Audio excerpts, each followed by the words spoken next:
When my son got married, I kept a $90 million trust fund, completely secret. My late wife left it to me, and I never breathed a word of it to anyone. It turned out to be the smartest decision I ever made in my entire 70 years of life. Because exactly 7 days after the wedding, his new wife showed up uninvited at my front door, with a slick corporate lawyer at her side. What she demanded, and what I eventually discovered, shattered my world. But they made one fatal mistake. They thought my gray hair meant I was defenseless. If you have ever had to stand up to someone who underestimated your worth, tell me where you are watching from in the comments below. Hit like and subscribe because you will not believe how this ends. My name is Harrison Caldwell.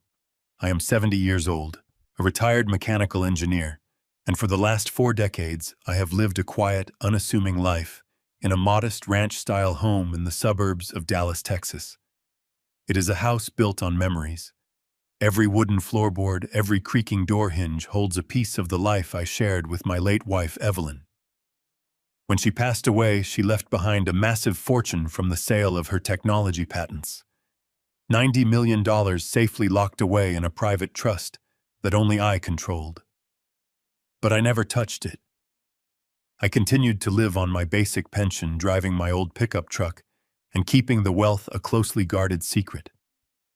I wanted my son Lucas to learn the value of hard work.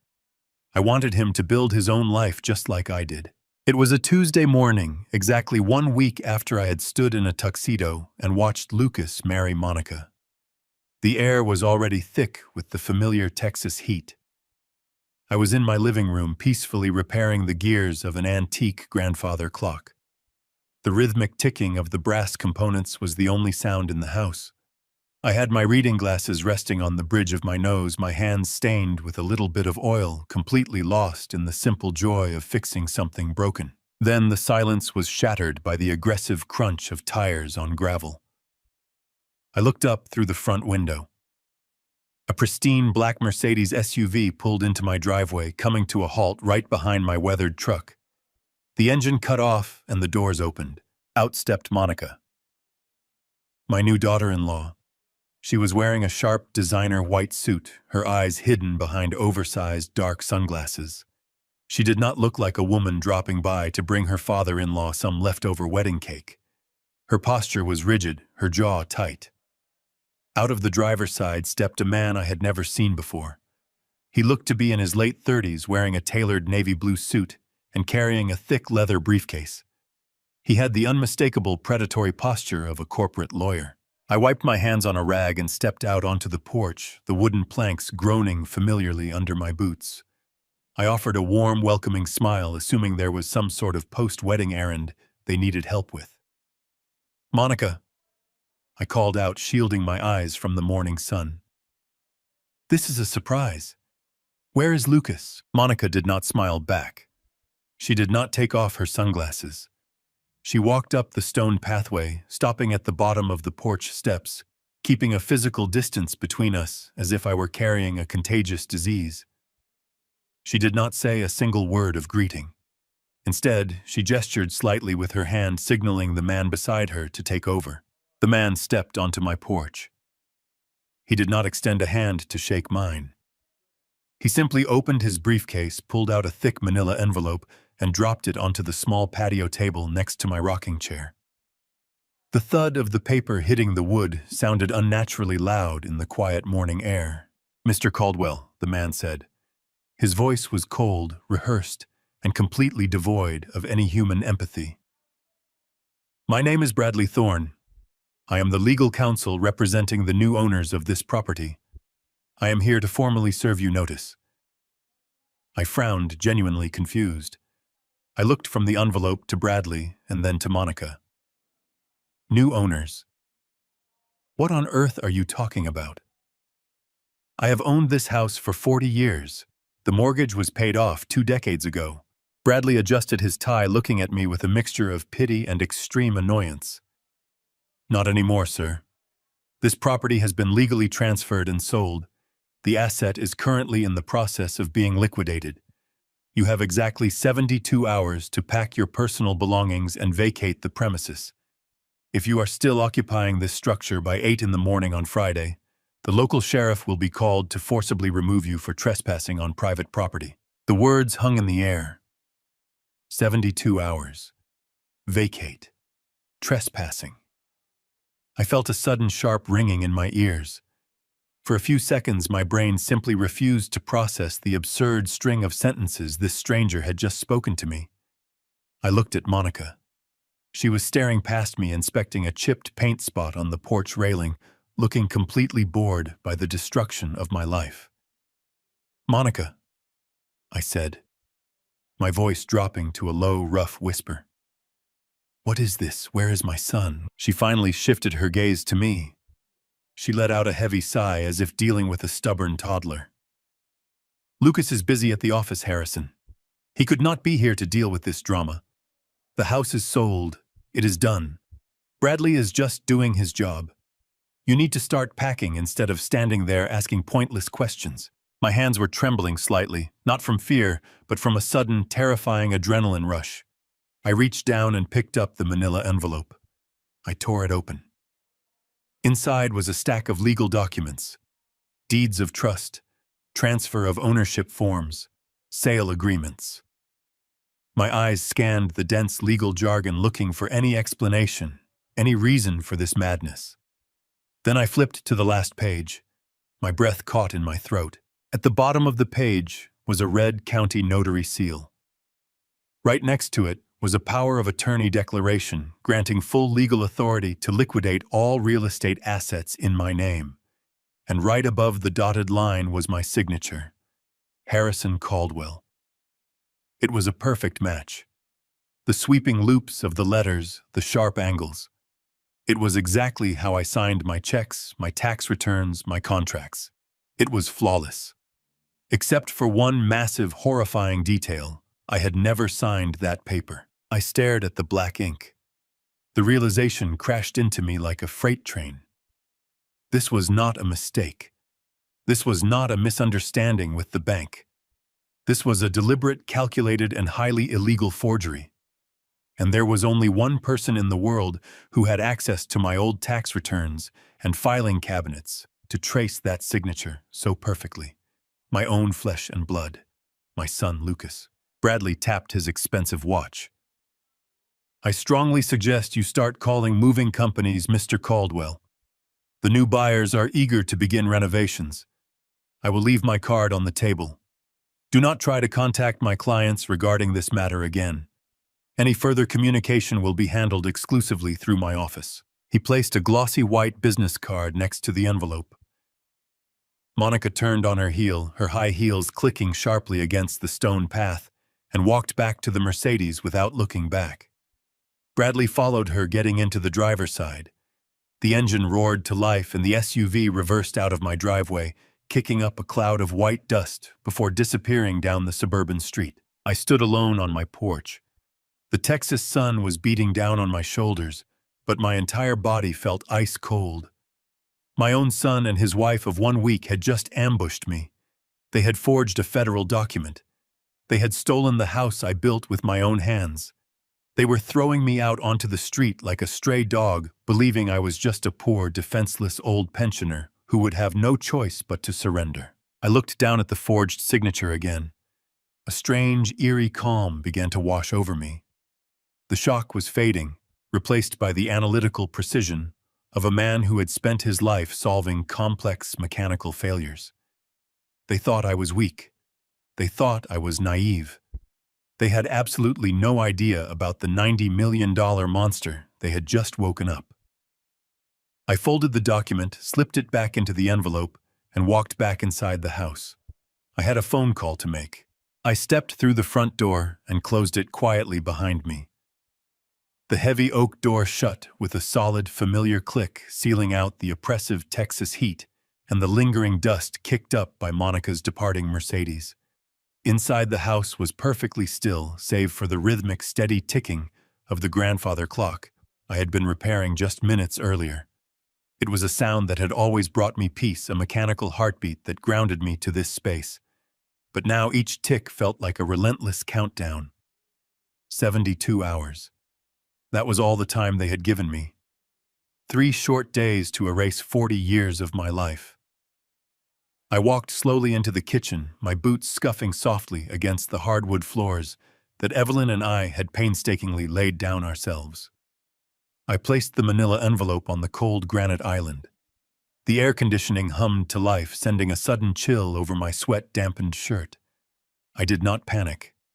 I did not throw things or shout into the empty rooms. That is simply not how my mind works. Decades of engineering had trained me to approach sudden catastrophes with cold, detached logic. When a heavy bridge collapses or a vital turbine fails, you do not waste time crying over the wreckage. You isolate the structural weakness. You find the exact point of failure. My point of failure, it seemed, was my blind, unconditional trust in my own son. I pulled out one of the heavy wooden bar stools and sat down. My hands, still bearing faint traces of dark oil from the clock gears, reached for the documents. I pulled the papers out of the envelope again and spread them carefully across the smooth stone surface. The transfer of ownership, the quitclaim deed, the aggressive eviction notice. I lined them up with the precise, methodical care of a man reading a complex blueprint. I leaned in, my eyes fixing intently on the final page of the main legal packet. The Power of Attorney Declaration. It was dated a little over a month ago. I ran my calloused index finger over the signature at the bottom. Harrison Caldwell. It was an absolute masterpiece of deception. Whoever had done this had not simply rushed through a sloppy imitation. They had studied my handwriting with a terrifying dedication. The slight upward slant of the capital H, the deliberate sharp cross of the T in my last name, the way the dark ink trailed off at the very end of the double L. It was all there. A casual observer, even a standard bank teller, would have approved it without a second thought. But I knew my own hand. And more importantly, I knew the physical mechanics of ink on paper. The pressure applied to the pen was wrong. The signature lacked the fluid, unbroken momentum of a man effortlessly writing his own name. It was carefully drawn, not written. But knowing it was a calculated forgery was only the first step. The more pressing question was how they had managed to orchestrate this entire scheme. Monica, with her tailored designer suits and entitled smirk, was certainly cunning enough to conceive the idea. Her chilling, condescending smile on the porch replayed vividly in my mind. She had looked at me not as a father-in-law, but as an annoying, obsolete obstacle standing directly between her and a massive payday. She had stood there casually examining her expensive manicure while her lawyer handed down a swift death sentence to my peaceful retirement. But Monica did not have access to my private filing cabinets. Monica did not know where I securely kept my old tax returns, my property deeds, or my personal identification documents. Only one person had the keys to this house. Only one person knew my daily routines, my private habits, and my schedule. Lucas, my son, the boy I had patiently taught to ride a bicycle in the very driveway he was now trying to ruthlessly steal. The betrayal began to crystallize in my mind, rapidly hardening into something incredibly sharp and dangerous. I thought back to the lawyer Bradley Thorne.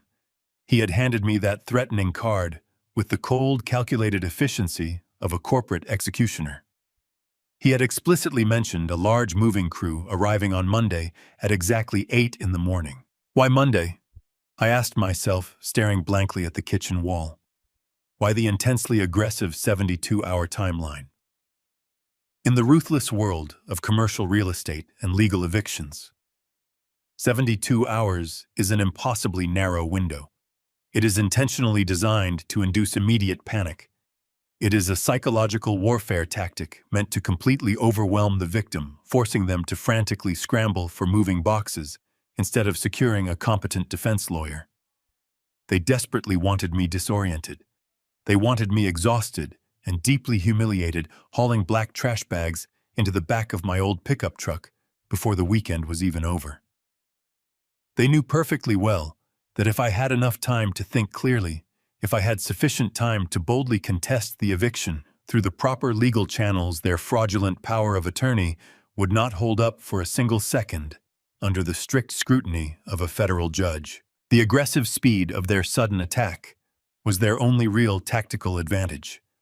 They were relying entirely on the arrogant assumption that a 70-year-old widower seemingly living on a modest fixed pension income would completely lack the massive financial resources and the emotional stamina required to fight back against a slick, well-funded corporate law firm. They wrongly assumed I would simply bow my tired head, pack my cherished memories into cheap cardboard boxes, and quietly disappear into whatever miserable low-income housing facility I could manage to afford. I leaned back heavily in the wooden bar stool and let out a slow, steady, calculated breath. The antique grandfather clock in the living room chimed the quarter hour. It was a beautiful, deeply resonant sound. I was not going anywhere. The naive, overly trusting father who had proudly stood in a tuxedo at his son's lavish wedding exactly 7 days ago was permanently gone. He had officially died on that front porch the precise moment Monica stubbornly refused to take off her dark sunglasses. In his place was a resolute man who secretly possessed a hidden $90 million fortune and the limitless patience required to systematically dismantle their entire criminal operation, piece by piece. I carefully gathered the fraudulent legal documents and slid them neatly back into the thick manila envelope. I stood up from the kitchen island, feeling a strange, powerful, undeniable surge of energy coursing rapidly through my veins. The crucial first phase of my strategic response required absolute, unwavering emotional control. I needed to hear my son's voice. I needed to hear exactly how he would cowardly attempt to justify this sudden nightmare. I walked deliberately over to the old landline phone securely mounted on the kitchen wall. I stared at the worn plastic buttons for a moment, steadying my racing heart. I picked up the heavy receiver, listened to the steady, hollow dial tone, took one final deep breath to completely mask my burning anger, and dialed Lucas's number. I picked up the phone and dialed his number. "Dad," Lucas finally said. His tone was remarkably calm. There was no surprise in his voice. Absolutely no hesitation. He sounded exactly like a man waiting for a scripted cue. "Lucas," I said, allowing my voice to tremble just enough to sound overwhelmed. "What is happening? Monica was just here. She brought a lawyer. They handed me papers saying I have to leave my house in 3 days. Please tell me this is some kind of terrible misunderstanding." I waited for the crack in his facade. Instead, I heard a heavy theatrical sigh. "Dad." "Please calm down," Lucas said softly. "I know this is a shock. I wanted to be there to tell you in person, but I was afraid of how you would react. I could not bear to see you upset. But we had to do this. We had no other choice." "No other choice," I echoed, leaning heavily against the granite countertop to sell the illusion of a broken man, even though he could not see me. "This is my home. You forged my signature, Lucas. You sold my house." "Dad, stop it," he interrupted gently. "Do not say things like that. Nobody forged anything. You signed those papers last month. You just do not remember doing it." The sheer audacity of the gaslighting was breathtaking. "I do not remember," I asked, letting my voice crack perfectly. "What are you talking about?" "It is not, Dad," Lucas replied, his tone shifting into the patronizing cadence one might use to address a frightened child. "We have talked about this. The doctor warned Monica and me that your dementia is rapidly advancing.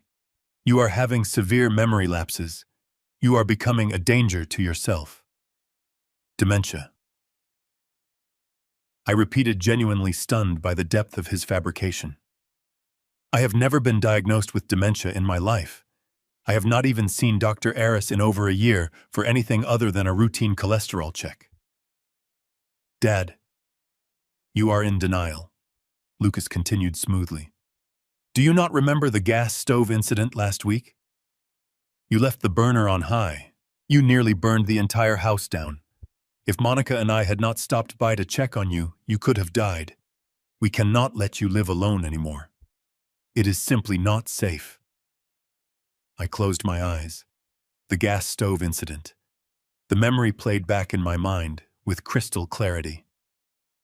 Lucas had come over to make us a pot of soup. He had specifically asked me to go out to the garage to find an old socket wrench for him. While I was outside, he must have cranked the burner up intentionally, letting the broth boil over onto the open flame. He orchestrated a fire hazard just to build a fake medical narrative against me. He had laid the groundwork for this betrayal right in front of my face. I vividly remembered wiping the greasy soot off the expensive ceramic stovetop after they abruptly rushed out the door. "I did not leave the stove on, Lucas," I whispered, injecting a note of desperate pleading into my tone. "You were cooking the soup. You asked me to go to the garage." "See, this is exactly what the doctor warned us about," Lucas said, his voice brimming with counterfeit heartbreak. "You are fabricating memories to cover up the blanks. You are confusing the details, Dad. It breaks my heart to hear you like this. It really does. But it only proves that Monica and I made the right decision. We sold the house to secure you a spot in a premier assisted living facility. We took the equity and paid for a comprehensive care package. You will have round-the-clock medical supervision, hot meals, and a safe environment. We did this to save your life. A premier assisted living facility." The words sounded luxurious, responsible, and incredibly fake. I knew exactly how much my house was worth, and I knew how much those facilities cost. The math did not add up. If they had truly secured a place for me, they would have involved me in the transition. They would not have sent a corporate lawyer with a 72-hour eviction notice and a threat involving the local sheriff. "Lucas, please," I said, forcing a sob into my throat. "You cannot force me out of my home. I built this house with your mother. Her garden is here. Her memories are here. You cannot just pack me away like an old piece of furniture." I waited in the heavy silence, wondering if the mention of his mother would pierce his armor. Evelyn had adored Lucas. She had spoiled him, protected him, and believed he would grow into a man of honor. For a brief second, the line was completely quiet. "Dad, Mom is gone," Lucas finally said. His voice was completely devoid of emotion now.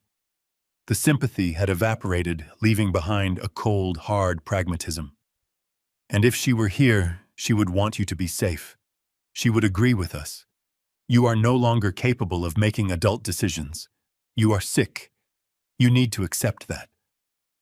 The cruelty of using his dead mother to justify his crime was the final confirmation I needed. My son was gone. The boy I raised had been entirely replaced by a desperate, greedy stranger willing to discard me for a quick payday. "The movers will be there on Monday morning at 8 sharp. Lucas continued, stepping fully into his role as the absolute authority. "You need to have your clothes and personal items packed. Do not try to take any of the large furniture or appliances. Those were included in the sale of the property. Monica will bring by a rental car to drive you to the new facility. Do not make this harder than it has to be, Dad. We are doing this out of love. We want what is best for you." I took a slow, steady breath. I gripped the receiver tightly, feeling the hard plastic against my palm. I had to swallow every instinct that screamed at me to expose his lies, to tell him I knew about the forgery, to promise him ruin. But I needed more time. I needed to execute my plan flawlessly. "Okay, Lucas," I whispered, sounding utterly defeated. "Okay. I will pack my things. I am just so confused. I am so tired." "I know, Dad," he replied smoothly. "Just rest. We will handle everything." He hung up. I slowly placed the receiver back onto the wall hook. The soft plastic click echoed through the empty hallway. The sheer magnitude of their betrayal settled over me like a suffocating blanket. They had successfully stolen my past, and they believed they had completely dictated my entire future. They were absolutely terribly mistaken. I walked over to the kitchen sink and splashed cold water onto my face. I dried my hands on a cotton towel, staring at my reflection in the window pane above the faucet. I was old, yes, but I was far from finished. The real war had only just begun. I stood there by the kitchen sink, the cool water slowly dripping from my chin, physically grounding me in the immediate present moment. The sheer audacity of Lucas's words still echoed loudly in the otherwise quiet room. Dementia. He had planted that terrible seed with such casual, calculated precision. I dried my face completely with a cotton towel, intentionally letting the rough fabric pull me back from the dangerous edge of blind rage. As a retired mechanical engineer, I had spent my entire professional career diagnosing massive, catastrophic structural failures. When a complex system completely breaks down, you do not simply stare at the surrounding wreckage and shout uselessly at the twisted metal. You carefully trace the microscopic fault lines all the way back to their very origin. You look for the tiny stress fractures that silently appeared long before the final devastating collapse. My own son was not just lying to cover up a spontaneous, opportunistic theft. He was ruthlessly executing a meticulously designed long-term strategy. He had been quietly laying the foundation for my supposed mental decline for weeks, perfectly preparing the medical narrative, so that when the final blow eventually fell, no one in the world would ever question his motives. The burning anger inside my chest began to crystallize, freezing into a sharp, crystalline clarity. I deliberately walked away from the sink and sat back down on the heavy wooden bar stool. I needed to systematically dissect his alibi. I needed to critically examine the structural integrity of his elaborate lies. And the central weight-bearing pillar of his entire fabrication was the terrifying incident with the gas stove. I closed my eyes and allowed the memory of that specific afternoon to play back in my mind, frame by frame, examining every tiny detail I had previously overlooked. It had happened exactly 10 days ago. Lucas had stopped by the house completely unannounced on a random Thursday afternoon. He had cheerfully brought 2 bags of premium organic groceries, insisting that he wanted to cook his old man a healthy batch of homemade vegetable soup. It had seemed like such a rare, deeply touching gesture of filial affection at the time. I had sat at this very kitchen island, happily watching him chop carrots and celery, feeling a warm, familiar swell of pride for the son I had raised. He had filled the large stainless steel pot, placed it directly on the front right burner, and ignited the bright blue flame. Then came the crucial pivot. The exact moment the microscopic stress fracture occurred. Lucas had turned to me, calmly wiping his hands on a kitchen towel, and asked a highly specific question. He casually asked if I still had that specific set of metric socket wrenches securely stored out in the garage. He confidently claimed he desperately needed to borrow them to fix a loose rattling bracket on Monica's expensive car. He knew exactly where I kept them, buried at the very bottom of my heavy steel toolbox, in the darkest, most cluttered corner of the detached garage. It was a tedious task that would take me at least 10 or 15 minutes to properly complete. I had smiled, genuinely happy to be useful to my son, and walked out the back door without a single trace of suspicion. The very moment my boot stepped outside onto the concrete, the deadly trap was set into motion. While I was struggling in the stifling, oppressive heat of the garage, shifting heavy metal trays, and blindly searching for the specific metric sockets, Lucas had not been waiting patiently in the kitchen. He had intentionally turned the gas burner up to its absolute maximum setting. He had coldly ensured the soup would boil over rapidly, effectively drowning the open flame, while leaving the heavy toxic gas freely pumping into the enclosed kitchen space. And then he simply walked out the front door and drove his car away. He did not bother to say goodbye. He did not wait for the wrenches he supposedly needed. He completely abandoned the house, leaving his own father to walk back inside to a kitchen, rapidly filling with highly combustible, suffocating smoke. I vividly remembered coughing violently, my eyes watering intensely, as the shrill, deafening shriek of the smoke alarms suddenly pierced my ears. I had rushed forward in a panic, desperately waving a dish towel to clear the thick gray fog, and twisted the plastic knob to firmly shut off the hissing gas line. Less than 5 minutes later, Lucas and Monica had burst violently through the front door, panting heavily and looking completely terrified. They convincingly claimed they had driven halfway down the street, realized they had forgotten to say a proper goodbye, and turned around just in time to see the dark smoke pouring from the kitchen window. They had rushed directly to my side, grabbing my shaking shoulders, acting deeply traumatized by the event. Lucas had looked me dead in the eye and asked with perfect heartbreaking sincerity why I had turned the stove up so high and carelessly wandered off. I had been so utterly disoriented by the thick smoke and the blaring alarms that I had actually doubted my own memory. I had apologized to them. I had apologized genuinely, believing I had made a foolish, incredibly dangerous mistake due to my advancing age. Now sitting alone in the absolute silence of my kitchen, the horrific truth slammed into my chest with devastating, undeniable force. It was not a lapse in my memory. It was a carefully staged crime scene. Lucas had orchestrated a potentially lethal fire hazard just to forcefully manufacture a documented incident of my supposed cognitive decline. He was aggressively building a fake medical history, a solid paper trail of incompetence to legally justify his fraudulent power of attorney. He had actively risked my life simply to steal my home. The realization was so profoundly dark and twisted that it immediately stripped away every last lingering trace of paternal affection. My son was operating with the cold, ruthless efficiency of a corporate predator. If I simply marched over to his house right now, wildly waving my arms and shouting loudly about forgeries and staged fires, I would be playing directly into his carefully crafted deceptive narrative.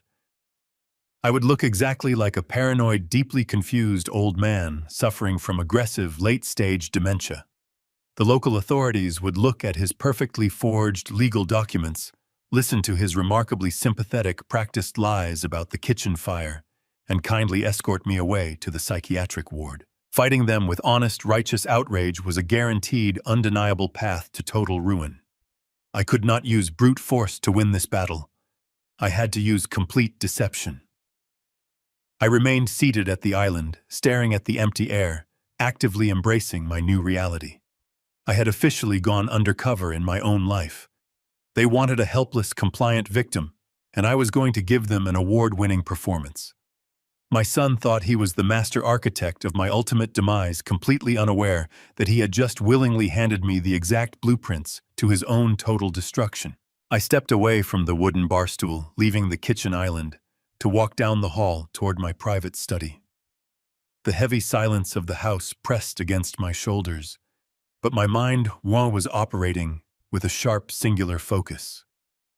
I needed my tools.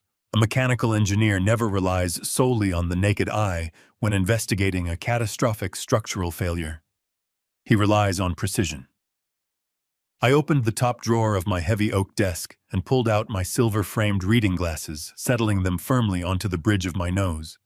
Right beside them lay my old jeweler magnifying loupe, a small, heavy brass instrument I had used for decades to inspect hairline fractures in aircraft-grade titanium. I picked it up, feeling its comforting weight in my palm, and walked deliberately back into the kitchen. I pulled the thick manila envelope back toward me and carefully slid out the stack of legal documents. I set aside the eviction notice and the transfer of ownership deed, isolating the single most important piece of paper in the entire stack.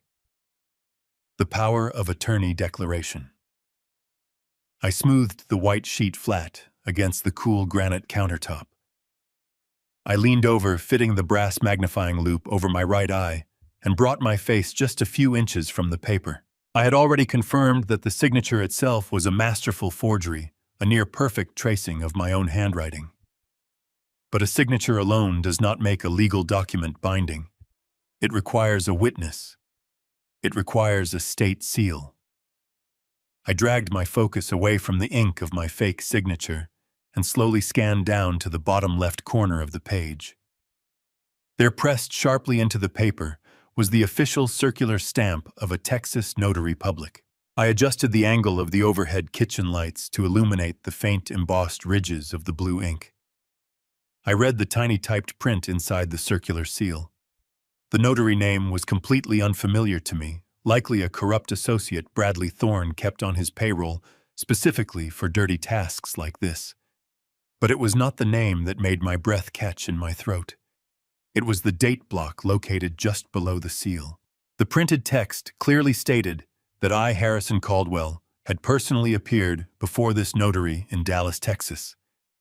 The date typed on the official line was August 14th. I stared at that specific date through the magnifying glass, letting the numbers burn themselves into my memory.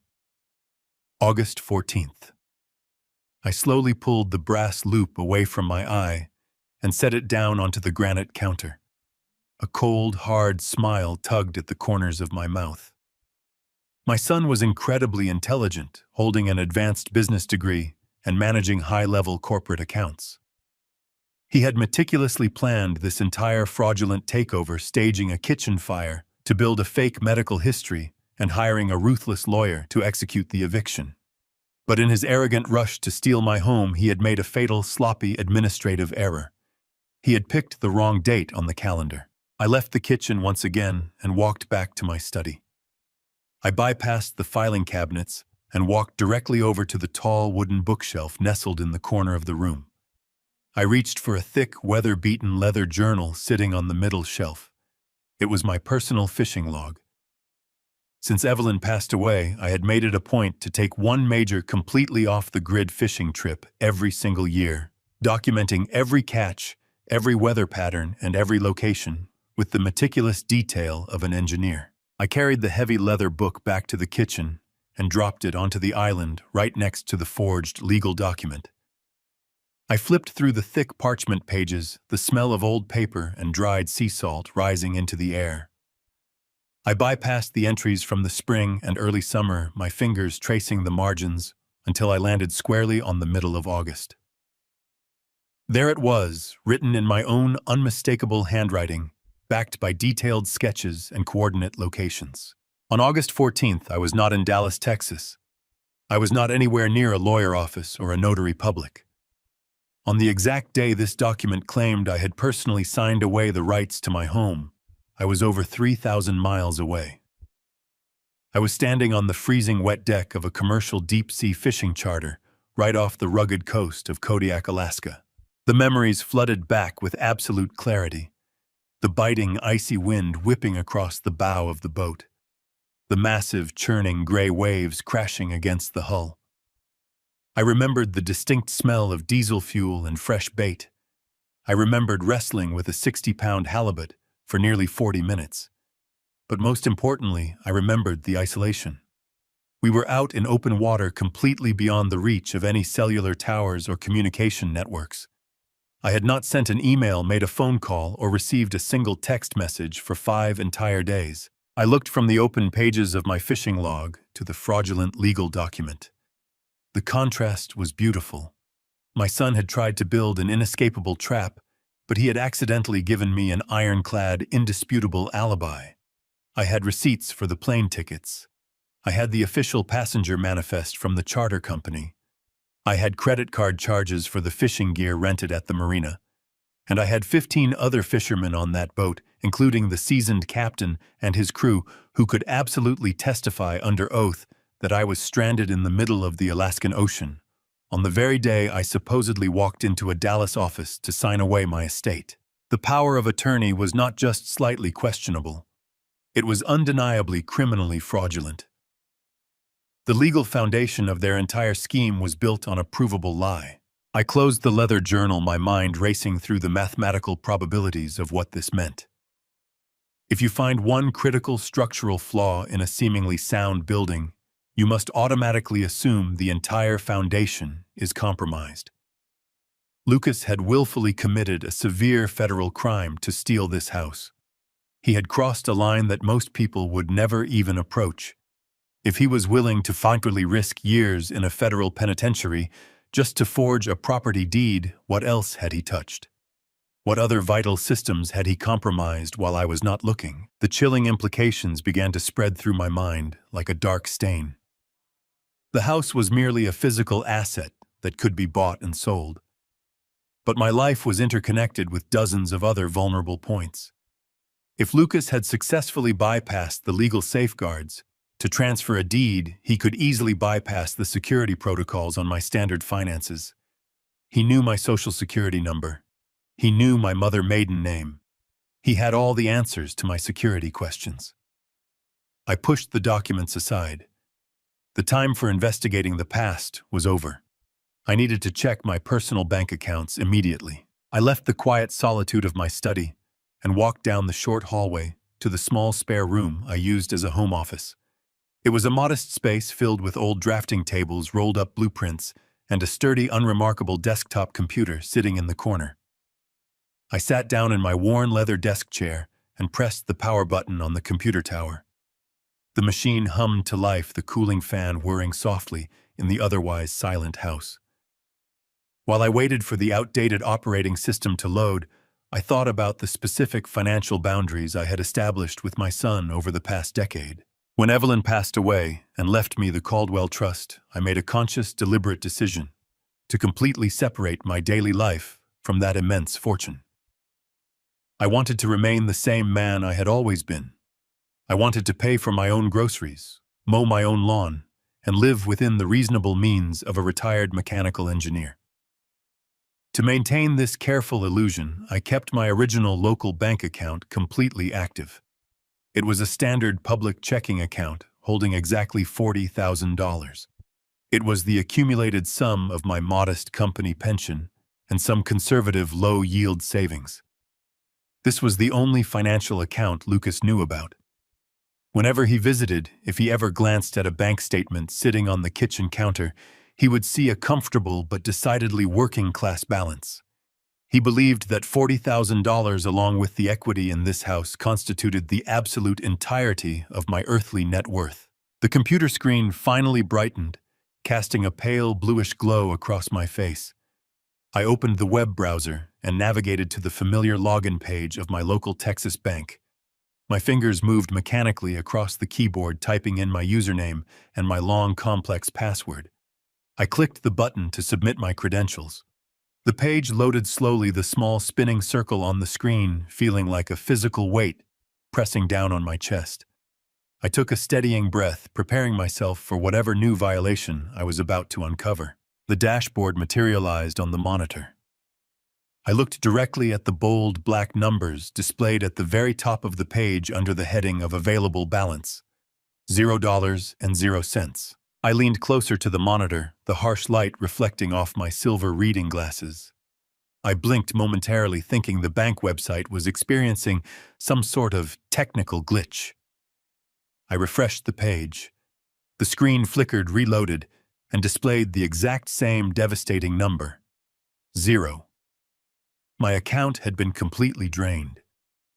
Every single penny I had earned from 40 years of grinding honest labor at the manufacturing plant had been wiped out. I did not feel panic over the lost funds. The money itself meant absolutely nothing to me. I had $90 million sitting securely in a private, heavily encrypted trust fund managed by top-tier financial experts. I could lose $40,000 every single day for the rest of my life and never even feel the impact. But the sheer, unadulterated audacity of the theft made my blood run cold. My son had not just forged a legal deed to steal the roof over my head. He had systematically reached into my pocket and stolen the very last dollar to my name. I moved the computer mouse and clicked on the detailed transaction history tab. I needed to see the exact mechanism of the theft. I needed to know how and when the extraction had occurred. The digital ledger populated on the screen, showing months of mundane, ordinary expenses. A grocery store bill here, a utility payment there. And then at the very top of the list, a massive glaring anomaly. An outgoing domestic wire transfer had been initiated and fully processed just yesterday afternoon. The withdrawal amount was exactly $39,985, leaving a negligible $15 fee balance that the bank had immediately absorbed. I clicked on the specific transaction to expand the routing details. The money had been wired directly to a commercial holding account located in Chicago, Illinois. I stared at the small typed text in the optional memo line attached to the wire transfer. The words were written with a sickening, calculated precision. Medical facility deposit. My hands curled into tight fists, my fingernails digging sharply into my palms. Lucas and Monica had actually used my own stolen pension money to fund their incredibly dark, fabricated narrative. They were moving my cash to make it look like they were responsibly securing my placement in a premier assisted living center. It was a masterful, deeply cynical stroke of accounting. If any local investigator or suspicious bank manager ever looked at the paper trail, they would see a loving son transferring his deteriorating father's assets to appropriately pay for his urgent necessary medical care. They had robbed me blind, and they had disguised the robbery as an act of profound filial devotion. I pushed my chair back from the desk, letting the wheels roll smoothly across the plastic floor mat. I steepled my fingers under my chin, staring into the dark corners of the room. The initial wave of raw, paternal heartbreak was entirely gone now. My engineering mind took over completely, breaking the situation down into cold, raw data points. Something about this elaborate crime did not make logical sense. I analyzed the variables. Lucas was a senior vice president at a prominent logistics firm. He earned a highly respectable six-figure salary complete with quarterly corporate bonuses and a generous benefits package. Monica had always proudly boasted about her affluent family background in Atlanta, constantly flaunting her expensive designer handbags and her supposedly vast investment portfolio. They lived in an exclusive high-rent district in the city. They drove imported luxury vehicles. They projected an image of absolute untouchable financial success. So why on earth would two supposedly wealthy, successful professionals risk severe federal wire fraud charges to steal a measly $40,000 from an old man? If they were simply greedy, they would have just taken the house. The house was worth nearly $500,000 in the current market. The house was a massive, lucrative asset, worth the considerable legal risk of a forged notary seal, but draining a basic checking account for a fraction of that amount. That was not an act of calculated corporate greed.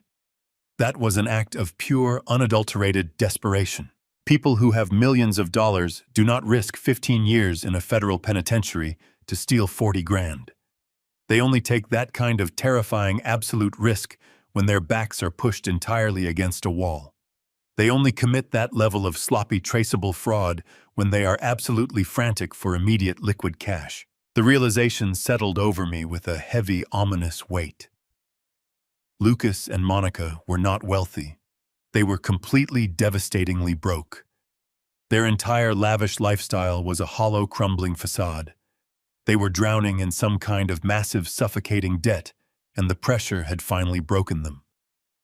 The hurried house sale, the forged documents, the stolen pension money, the aggressive eviction notice. None of it was about upgrading their luxury lifestyle or building a brighter future. It was a desperate, panicked scramble to survive. They needed cash, and they needed it immediately, which meant they were terrified of something or someone. I needed to know exactly what kind of monster was chasing my son, because that was the very same monster I was going to use to destroy him. I pushed away from the computer desk and walked out of the small office, my steps purposeful and measured. I bypassed the kitchen entirely and headed down the hallway toward the master bedroom. The digital clock on the bedside table read 2 in the morning. It was the perfect hour for the kind of work I was about to initiate. I walked over to the heavy oak armoire that had belonged to my grandfather. With a firm grip, I gripped the bottom edge and pushed it to the right. The heavy piece of furniture slid smoothly across the hardwood floor on hidden custom-installed casters, revealing a plain section of wooden floorboards. I knelt down and pressed my thumb against a specific, barely visible knot in the wood. A small rectangular panel popped open, exposing the biometric scanner of my hidden floor safe. I pressed my right index finger firmly against the illuminated glass. The heavy steel locking mechanism disengaged with a deep, satisfying metallic thud. I lifted the heavy door. Inside lay a few stacks of physical currency, some old family heirloom jewelry I had kept from Evelyn, and a small, heavy black case. I reached past the cash and pulled out the case, unsnapping the latches to reveal a sleek satellite-encrypted phone. It was a piece of hardware typically reserved for high-level corporate executives operating in hostile foreign territories. I had purchased it specifically for managing the Caldwell Trust, ensuring that absolutely none of my massive financial transactions ever crossed paths with my vulnerable public local networks. I carried the encrypted phone back to the living room and sat down in my favorite leather recliner. I powered on the device, watching the small screen illuminate the dark room with a harsh white light. I bypassed the standard dialing menu and entered a complex sequence of numbers from memory. The line rang twice before a crisp, professional voice answered. "Mr. Caldwell," the voice said. It was Sylvia Vargas. Sylvia was the senior wealth manager of the Caldwell Trust, a brilliant, absolutely ruthless financial strategist who managed my $90 million portfolio with an iron fist. She was one of the very few people on this earth who knew the actual scale of my resources. "It is quite late in Texas," she continued. "I trust this is not a social call." "Sylvia," I replied, allowing my voice to drop to its natural authoritative register. The frail, confused old man who had spoken to Lucas just an hour ago was entirely gone. "I need you to initiate a total, scorched earth financial audit, and I need it done immediately." I heard the subtle shift in her breathing over the line. The pleasantries vanished instantly. "Give me the targets," she said. "Lucas Caldwell and Monica Caldwell." I instructed, feeling a cold, dark satisfaction as I officially targeted my own son. "I want you to deploy your elite forensic accounting team right now. I need them to dig into every single aspect of their financial lives. I want every credit card statement, every wire transfer, every mortgage document, and every tax return from the last 5 years. I need to know exactly who they owe money to, how much they owe, and what kind of collateral is on the line. They are absolutely desperate for cash, Sylvia. They just committed a massive federal wire fraud to steal $40,000 from my public pension account, and they used a forged power of attorney to illegally sell my primary residence." There was a moment of stunned silence on the other end of the encrypted connection. "Your son forged a property deed to steal your home?" Sylvia asked, her voice laced with professional outrage. "Harrison, that is a severe federal offense. I can have my legal team file an injunction by dawn to freeze the sale. I can have the local authorities at his front door before he even finishes his morning coffee." "No," I commanded sharply. "Do not touch the property sale. Do not alert the authorities. If you block the sale right now, they will simply panic and scatter, and I will never find out who is pulling their strings. I want them to believe they have won. I want them to feel completely, utterly secure in their success. Do not freeze any accounts, and do not trigger any automated banking alerts. This entire audit must be strictly covert. They cannot know anyone is looking into their books. I need the raw data, Sylvia. I need to understand the exact anatomy of their desperation." "Understood," she replied smoothly, immediately adjusting to my strategic parameters. "My team will utilize ghost protocols. We will trace their digital footprint without leaving any digital fingerprints of our own." "What is our operational timeline?" "You have exactly 24 hours, I said, staring at the face of the grandfather clock across the room. They gave me a 72-hour eviction notice, which means they are operating on a brutally tight deadline. The moving trucks arrive on Monday morning. I need the complete financial dossier by tomorrow night. I need to know exactly what kind of monster is chasing them, because I fully intend to feed them directly to it. I will have the preliminary data package sent to your encrypted server by tomorrow evening," Sylvia confirmed. "Is there anything else you need?" "Harrison, physical security, a secure relocation team." "No," I replied calmly. "I am perfectly safe. Just get me the data." I ended the call and placed the heavy satellite phone down onto the glass coffee table. I leaned back into the leather upholstery and took a slow, deep breath, feeling the adrenaline pumping steadily through my veins. The trap was now officially set. The financial bloodhounds were off their leashes, silently tracking my son's every digital move. But while Sylvia and her team waged a quiet, invisible war in the digital realm, I still had a physical performance to maintain in the real world. I looked toward the large bay window at the front of the living room. The curtains were drawn, but I knew the reality of living in a tight-knit suburban neighborhood. People talk. Neighbors watch.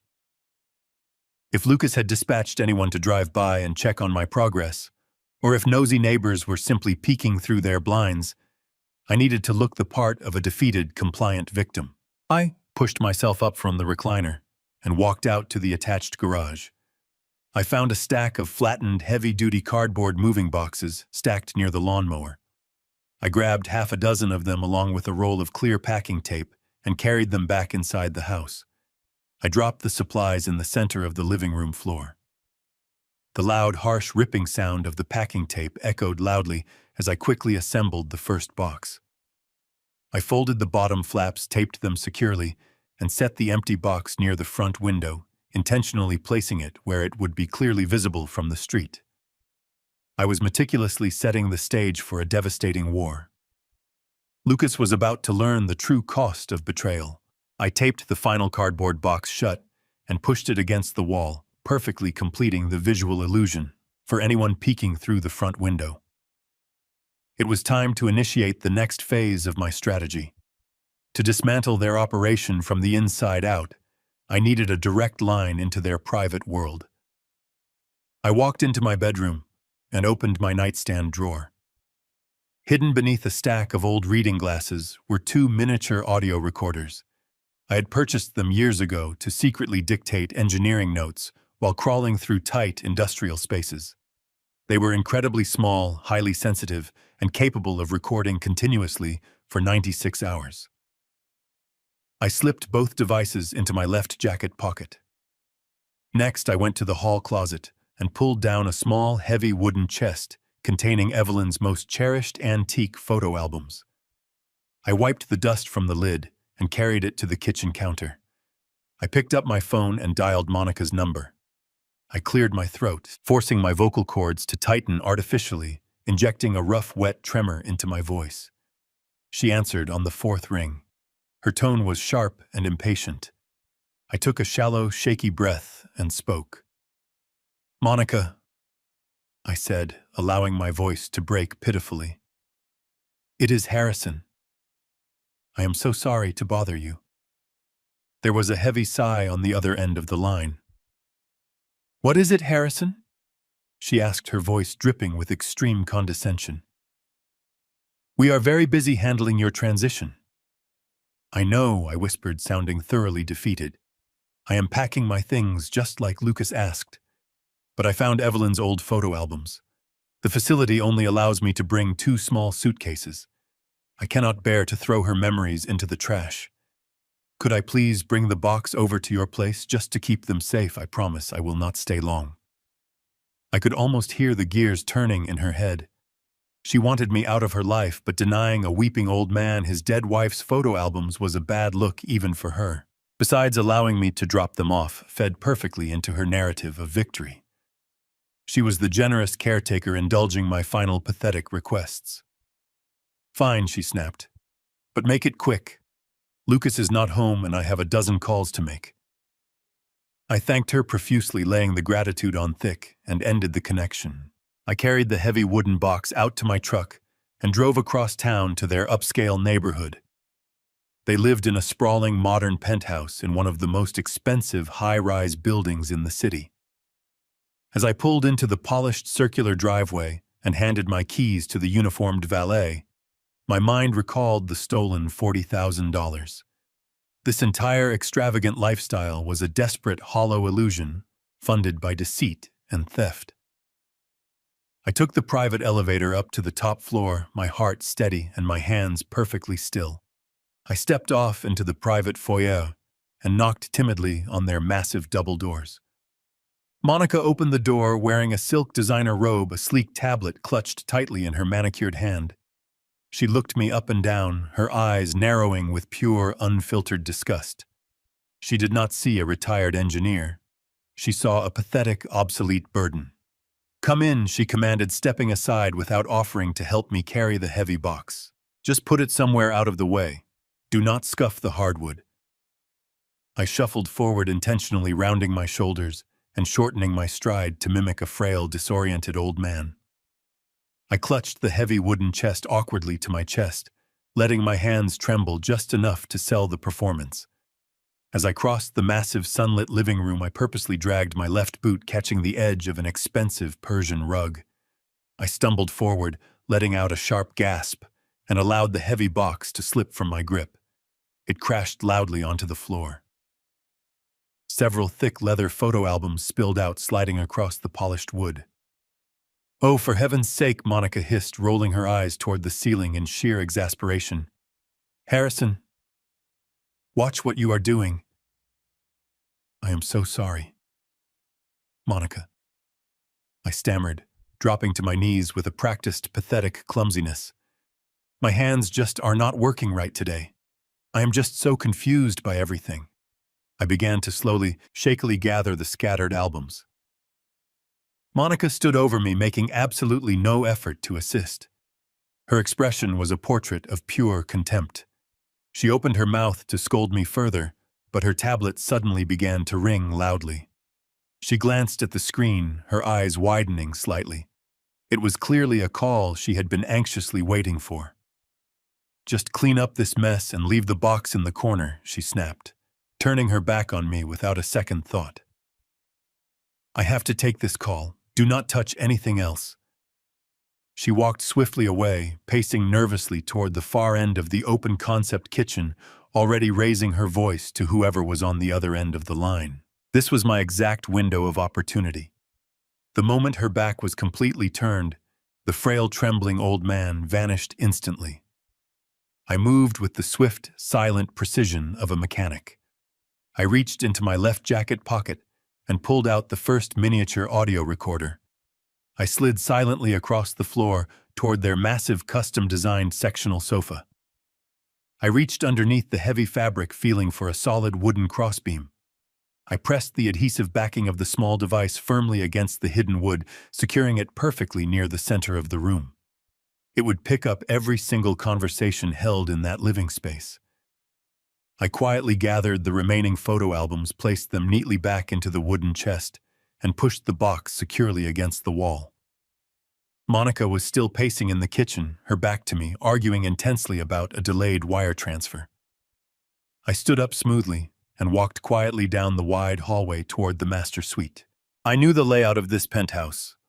Lucas maintained a private, soundproofed home office just off the main bedroom. If they were discussing their massive debts or orchestrating further illegal activities, they would absolutely do it behind those closed doors. I slipped silently into the office. The room was immaculate, dominated by a massive glass desk and 3 computer monitors. I did not waste time looking through his drawers. I needed a listening post that would never be casually discovered. I stepped into the small private bathroom attached directly to the office. I pulled the second audio recorder from my pocket and reached around the back of the porcelain toilet tank. I pressed the adhesive strip firmly against the cool, hidden ceramic surface, completely out of the direct line of sight. I slipped back down the wide hallway, perfectly timing my return to the living room as Monica ended her call. Dropping my shoulders, I resumed my hunched, defeated posture near the door. The Trojan horse was inside. I smiled. My covert war had officially just begun. I walked out of the opulent penthouse building and handed the valet my ticket, carefully maintaining the slow, unsteady gait of a broken man until I was securely inside the cab of my truck. The moment the heavy door shut, sealing me inside the soundproofed interior, the stooped posture vanished. I sat up straight, gripping the leather steering wheel with firm, steady hands. The drive back to my neighborhood was a blur of passing streetlights and shifting shadows. I pulled into my driveway and walked through the front door of my quiet, empty house. The grandfather clock in the hallway chimed midnight, a deep, resonant sound that perfectly matched the calculated rhythm of my racing heart. I walked past the staged cardboard moving boxes in the living room and headed directly for my private study. I sat down in the leather chair, leaving the main overhead lights off. The only illumination came from the small brass desk lamp. I unlocked the hidden floor safe, retrieved the heavy black case, and pulled out the satellite-encrypted phone. I placed it squarely in the center of the wooden desk and waited in the silent darkness. At exactly 2 a.m, the device vibrated with a single sharp tone. The screen glowed bright white, displaying a notification of an incoming encrypted data package from Sylvia Vargas. I typed in my complex alphanumeric decryption key and watched as the progress bar rapidly filled the screen. Sylvia and her elite forensic accounting team had ruthlessly executed my directive. They had operated with surgical precision, ripping away the glossy, sophisticated veneer of his entire life to expose the rotting foundation underneath. I connected the satellite phone to my secure desktop computer and opened the massive digital dossier. The files populated instantly across my large monitor. I began to sift through the organized folders, opening bank statements, intercepted credit reports, hidden mortgage documents, and complex tax returns. It was an absolute masterpiece of financial total destruction. The spreadsheet cells were bleeding a vibrant, aggressive red. I leaned forward, resting my elbows heavily on the desk, absorbing the sheer magnitude of their complete financial ruin. I expected to find a few overdrawn credit cards or perhaps an underwater secondary mortgage. What Sylvia had uncovered was a financial crater so incredibly massive, it defied basic logic. I opened a subfolder specifically dedicated to Monica Caldwell. For years, she had proudly paraded around our family gatherings, loudly boasting about her prestigious career as an independent corporate strategy consultant. She had seamlessly projected the image of a highly sought-after executive flying first class to private meetings and dining with venture capitalists. The reality plainly displayed in the forensic audit was shockingly pathetic. Monica was not a consultant. Her business registration was nothing more than a hollow shell company, an empty corporate entity used exclusively to mask her actual daily activities. She was a day trader, and she was an incredibly reckless, wildly incompetent one. She had spent the last 4 years sitting in her luxurious penthouse, gambling massive amounts of borrowed money on highly volatile, over-leveraged commercial real estate margins. She had started small, using his corporate bonuses to cover early losses, but the aggressive trading had quickly spiraled into a catastrophic addiction. She had completely drained their joint savings accounts. She had quietly liquidated their retirement portfolios. She had taken out aggressive secondary loans against their imported luxury vehicles. But the most devastating document was a consolidated balance sheet Sylvia had compiled at the very bottom of the file. Her wildly speculative real estate plays had completely imploded during a recent market correction. She was currently holding a negative balance of exactly $2.5 million. $2.5 million. The number stared back at me from the glowing monitor, a testament to pure, unadulterated arrogance. The stolen $40,000 from my pension account was nothing but a desperate drop in a massive bottomless bucket. It was just enough liquid cash to pay a fraudulent corporate lawyer and temporarily silence a collections agent. But the true horror of their situation was not the staggering amount of the debt itself. It was the specific identity of their primary creditor. I clicked on a heavily encrypted file labeled Priority Threat Assessment. The team had meticulously traced the complex origin of the massive high-interest loans Monica had secured to cover her initial margin calls. She had not borrowed this money from a reputable national bank. Traditional financial institutions have strict regulatory limits and required collateral. Monica had completely bypassed the legal banking sector. She had foolishly taken a massive unsecured loan from a shadowy, highly dangerous private lending syndicate operating out of an industrial sector in Chicago. These were not men who sent polite printed collection notices through the mail. They were ruthless, unregulated underground operators who charged predatory astronomical interest rates and utilized extreme violent intimidation to ensure absolute compliance. I read through the intercepted communication logs Sylvia had managed to extract from his private email server. The messages from the Chicago syndicate were chillingly brief and completely devoid of standard corporate pleasantries. The final message, delivered just 4 days ago, was a strict, non-negotiable ultimatum. They had given Lucas and Monica exactly 10 days to produce the initial sum of $1 million. If they completely failed to meet this aggressive deadline, the syndicate explicitly promised severe, unavoidable physical consequences. They heavily implied that Lucas would lose far more than just his corporate job or his luxury penthouse. The terrifying reality of their situation suddenly clicked into place with perfect, terrifying clarity. The sudden, aggressive 72-hour eviction notice, the meticulously forged property deed, the stolen $40,000 from my pension fund. None of this was simply about pure greed. It was a panicked, frantic scramble for absolute survival.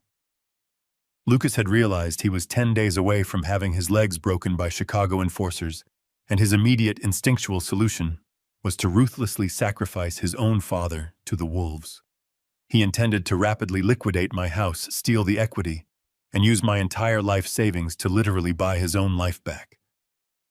I leaned back into the heavy leather chair, feeling a cold, dark wave of absolute power wash over my entire body. They were actively bleeding out, deeply terrified of a predator they could not control. They thought they were ruthlessly playing me, completely unaware that I was a man with a hidden $90 million fortune. I possessed the massive financial resources to either instantly solve their terrifying problem or systematically ensure their total, absolute destruction. I sat in the silent, dark study watching the glowing computer monitor, perfectly content to let the invisible, tightening noose slowly choke the remaining life out of their arrogant, hollow existence. The digital files illuminated the grim, undeniable truth of their hidden nightmare. Tomorrow I would carefully listen to the secret audio recordings from their apartment. I would patiently hear their panic echo through the hidden microphones. They had foolishly invited the ultimate architect of their complete ruin directly into their home, ensuring their inevitable downfall and entirely sealing their miserable fate. I awoke the next morning long before the sun crested the horizon. The grandfather clock in the hallway was just striking 5 when I poured my first cup of black coffee and carried it down the narrow hall to my private study. The house was completely silent, wrapped in the heavy stillness of early dawn, but my mind was already racing with the cold, calculated precision of an engineer approaching a critical stress test. I sat down at my desk and opened the heavy black case containing the receiver for the miniature audio recorders I had planted in their penthouse the day before. I plugged a pair of high-quality noise-canceling headphones into the audio jack. I slipped them over my ears, adjusting the padded cups until the ambient sounds of my own house faded into absolute nothingness. I reached out and twisted the small frequency dial on the receiver, tuning the signal to the specific channel assigned to the recorder hidden behind the toilet tank in Lucas's home office. At first, there was only the faint, rhythmic hiss of static, a hollow white noise that filled my ears. I closed my eyes and focused entirely on the audio feed, waiting with the infinite patience of a predator in the tall grass. A few minutes later, the static was suddenly pierced by the sharp, heavy sound of a door slamming shut. I leaned forward in my leather chair, pressing the headphones tighter against my head. The audio was remarkably clear, picking up the distinct, frantic sound of heavy leather shoes pacing aggressively across the polished hardwood floor. I could picture my son perfectly in that immaculate glass-walled office pacing back and forth like a trapped animal. The rapid, uneven rhythm of his footsteps broadcasted a level of pure, unadulterated panic that he had completely managed to hide during our phone call. He was terrified. Then I heard the distinct sound of ice clinking against the side of a heavy crystal glass, followed by the sound of liquid splashing quickly. He was pouring a drink, likely a stiff pour of whiskey, seeking chemical courage at an hour when most people were just starting their morning coffee. The pacing continued, growing faster, more erratic until the heavy office door swung open again. "Have you lost your mind?" a voice snapped. It was Monica. Her tone was completely devoid of the artificial, sickly sweet concern she used in public. It was sharp, venomous, and dripping with raw contempt. "It is barely 6 in the morning, and you are pacing a hole into the floorboards while drinking scotch. You need to pull yourself together before you ruin everything." "I am ruining everything!" Lucas shouted back, his voice cracking with a high, desperate pitch I had never heard from him before. "Are you actually hearing the words coming out of your mouth, Monica? I just committed a major federal felony. I just forged my own father's signature on a highly regulated legal document. I sold his primary residence right out from under him. Do you understand the sheer magnitude of what we have done? We did not just borrow money from a friend. We committed massive, undeniable real estate fraud. I closed my eyes, letting his full, uncoerced confession wash over me. The satisfaction of hearing him admit his crime was profound, but it was quickly overshadowed by the sheer desperation in his voice. "Keep your voice down," Monica hissed, her words cutting through the air like a serrated blade. "Do you want the entire building to hear you? The deed is done, Lucas. The paperwork was accepted. The eviction notice was served, and your father bought the entire story. He is currently packing his things into cheap cardboard boxes, completely convinced his mind is rapidly failing him. We have the absolute upper hand. You need to stop acting like a frightened child and start acting like a man who wants to survive the week." "Survive!" Lucas fired back, the clinking of his glass, indicating his hands were visibly shaking. "We are drowning, Monica. I just stole my own father's entire public pension.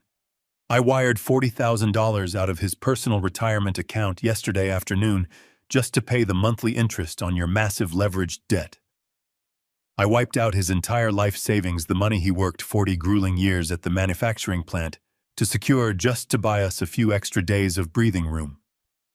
We are crossing the line, Monica. We are completely out of control. This is not just aggressive corporate accounting anymore. This is severe, highly punishable criminal behavior. If anyone looks closely at those transfer logs, if anyone contests that fraudulent power of attorney will be the one wearing a federal prison uniform for the next 20 years. Everything has my name on it." I sat perfectly still in my dark study, the black coffee growing cold in the mug beside me. The raw audio feed was confirming every single piece of data Sylvia's forensic accounting team had meticulously unearthed. Lucas was fully aware of the legal peril he was in. He knew the absolute horror of his actions. He was fully cognizant of the fact that he was actively destroying his own father's life to save his own skin. And yet the driving force behind his panic was not genuine moral remorse.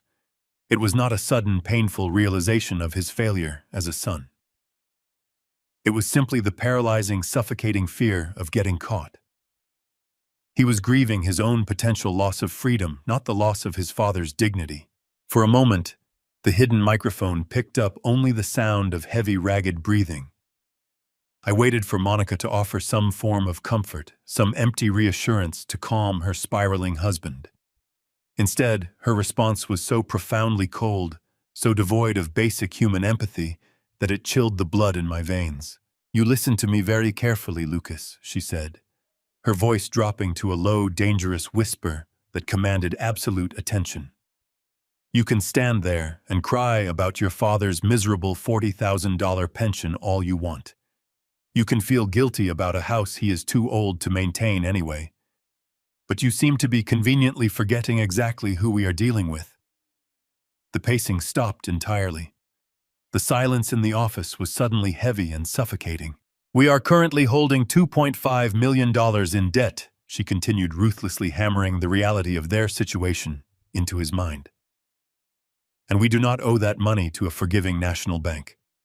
We do not owe it to a friendly venture capital firm that will simply restructure our repayment terms over a pleasant corporate lunch. We owe that money to a highly organized, completely unregulated private syndicate operating out of Chicago. Do you understand what that means? They do not care about your guilt. They do not care about your father. They care about their money." I heard the sound of her expensive heels clicking slowly against the floor as she stepped closer to him. "They gave us exactly 10 days, Lucas," she whispered, her words laced with pure, unfiltered terror. 10 days to produce a liquid payment of $1 million, or they explicitly promised to send men to this very apartment to physically dismantle us. They will not send collection letters. They will break our legs, Lucas. They will shatter our knees, and they will take absolutely everything we own. So you can either wipe your tears, finalize the sale of your father's house by Monday morning, and hand them their cash, or you can prepare for a visit from men who will not hesitate to put you in a wheelchair for the rest of your natural life." The audio feed went dead silent, save for the faint, steady sound of Lucas's terrified breathing. He was completely trapped, pinned between the threat of a long federal prison sentence and the immediate violent promise of a ruthless criminal syndicate. The entire conflict had instantaneously shifted. This was no longer a simple story of a greedy son stealing a suburban house from a naive, aging father. This was a desperate life-or-death struggle for survival in a dangerous, unforgiving, criminal underworld. I slowly reached up and removed the heavy headphones, placing them gently onto the wooden desk. I leaned back into my chair, letting the sheer magnitude of their predicament wash over me. My son had sold his soul to buy an illusion of wealth, and the devil had finally come to collect. They were absolutely terrified, scrambling frantically to beat a Monday deadline set by violent, dangerous men. They needed the equity from my home to literally buy their physical safety. A slow, dark smile spread across my face. They needed my house to survive. They needed my complete compliance to save their legs.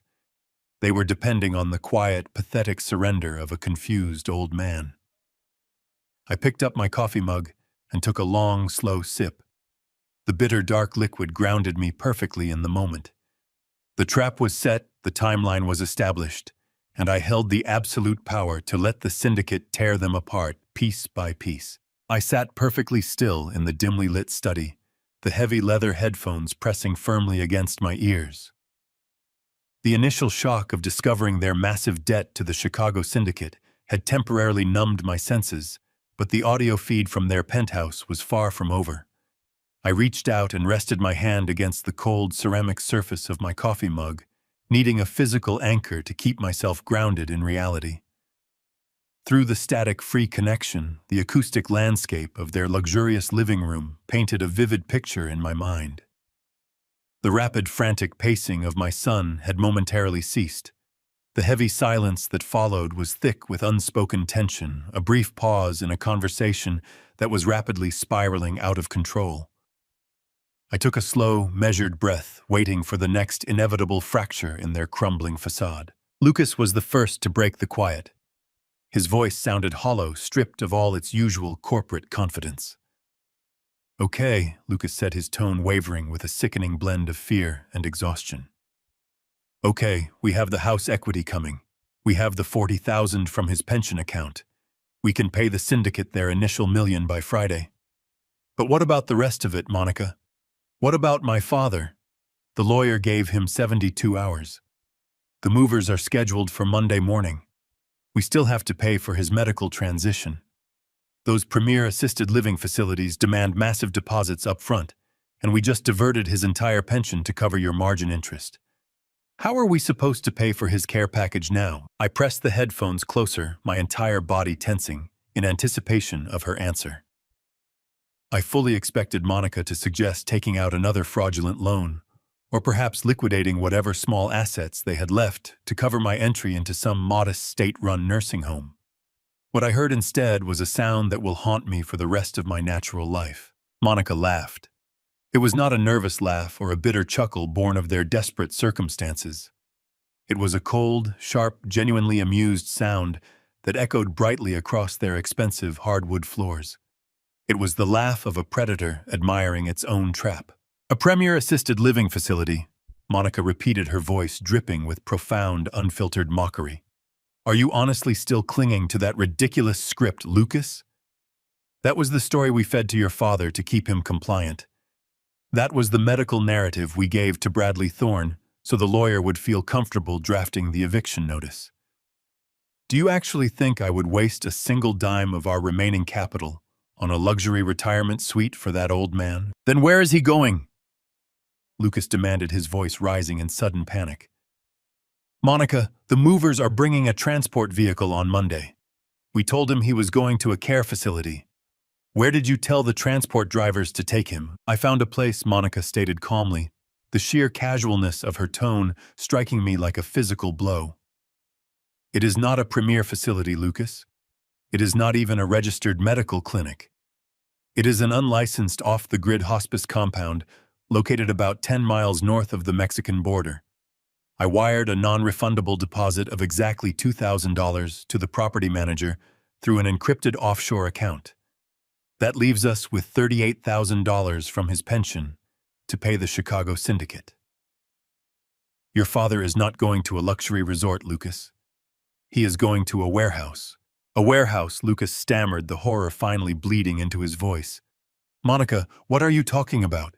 He needs daily meals. He needs basic supervision. If the authorities check on him, if anyone from the state investigates his living conditions, they will trace it right back to us. You cannot just abandon him in an unlicensed building.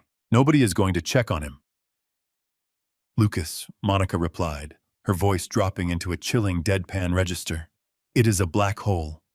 There are no registered doctors on staff. There is absolutely no state oversight. There are no official visitor logs or medical records. The people who run this place cater specifically to families who need their elderly relatives to quietly disappear without generating a tedious legal footprint. They take the patients in, they lock the doors, and they aggressively over-medicate them to keep them quiet and compliant. They keep them heavily sedated 24 hours a day. I stopped breathing. The air in my study suddenly felt as thick and heavy as water.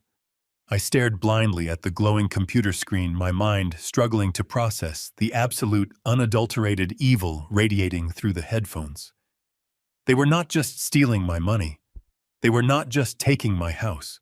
They were intentionally sending me to a slow, silent execution.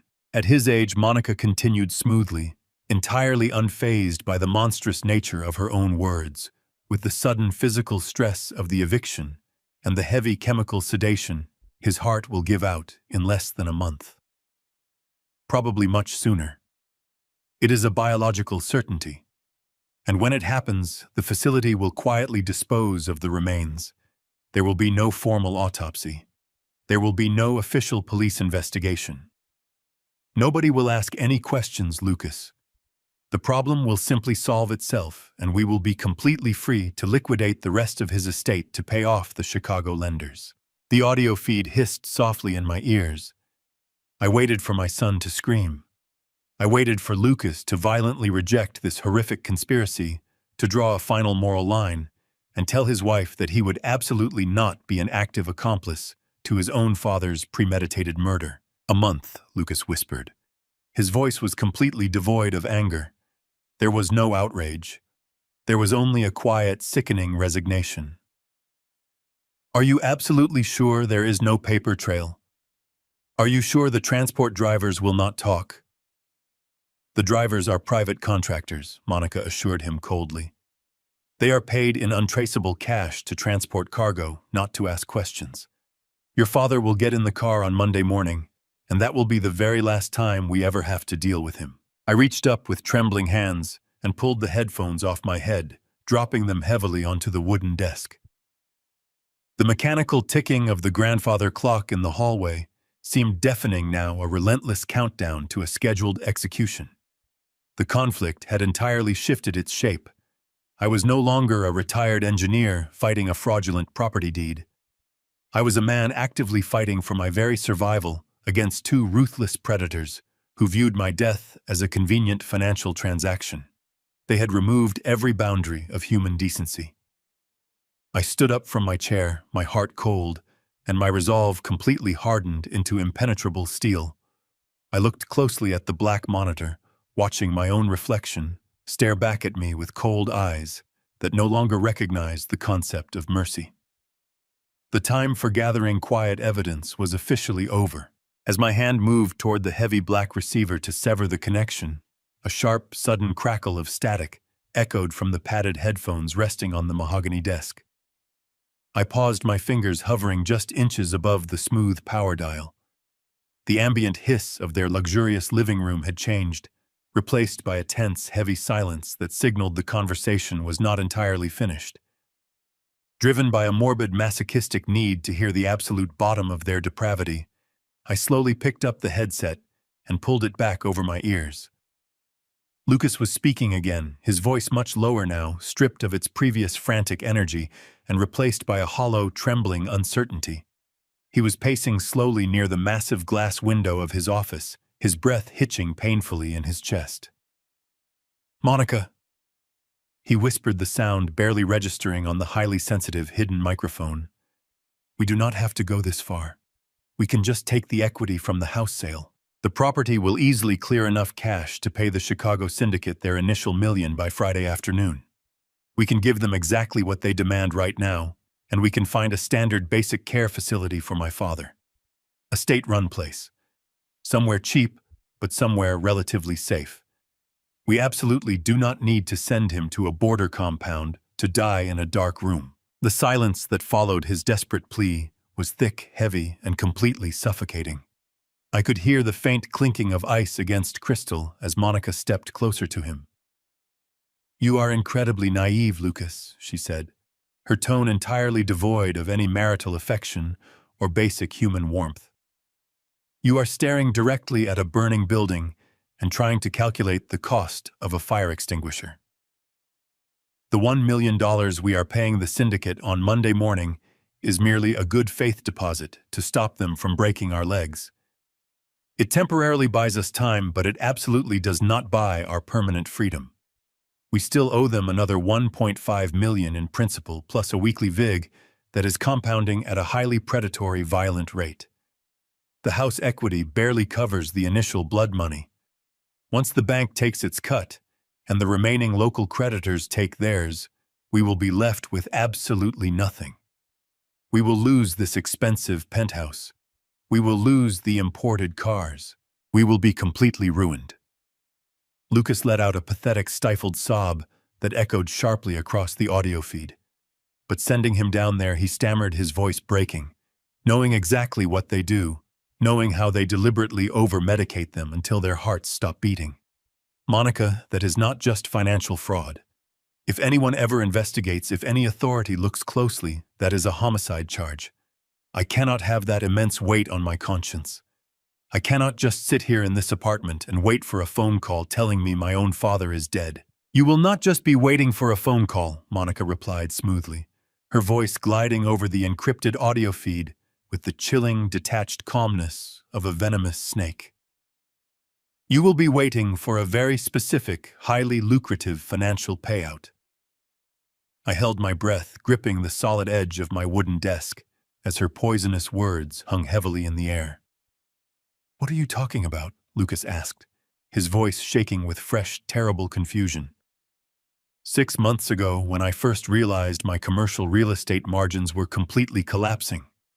I knew we needed a catastrophic contingency plan, Monica explained, her tone dripping with dark, calculated pride. I covertly contacted a private broker who specializes in extremely high-risk underwriting. I used the forged power of attorney, along with a heavily doctored, completely fabricated set of medical evaluations, to take out a comprehensive life insurance policy on your father.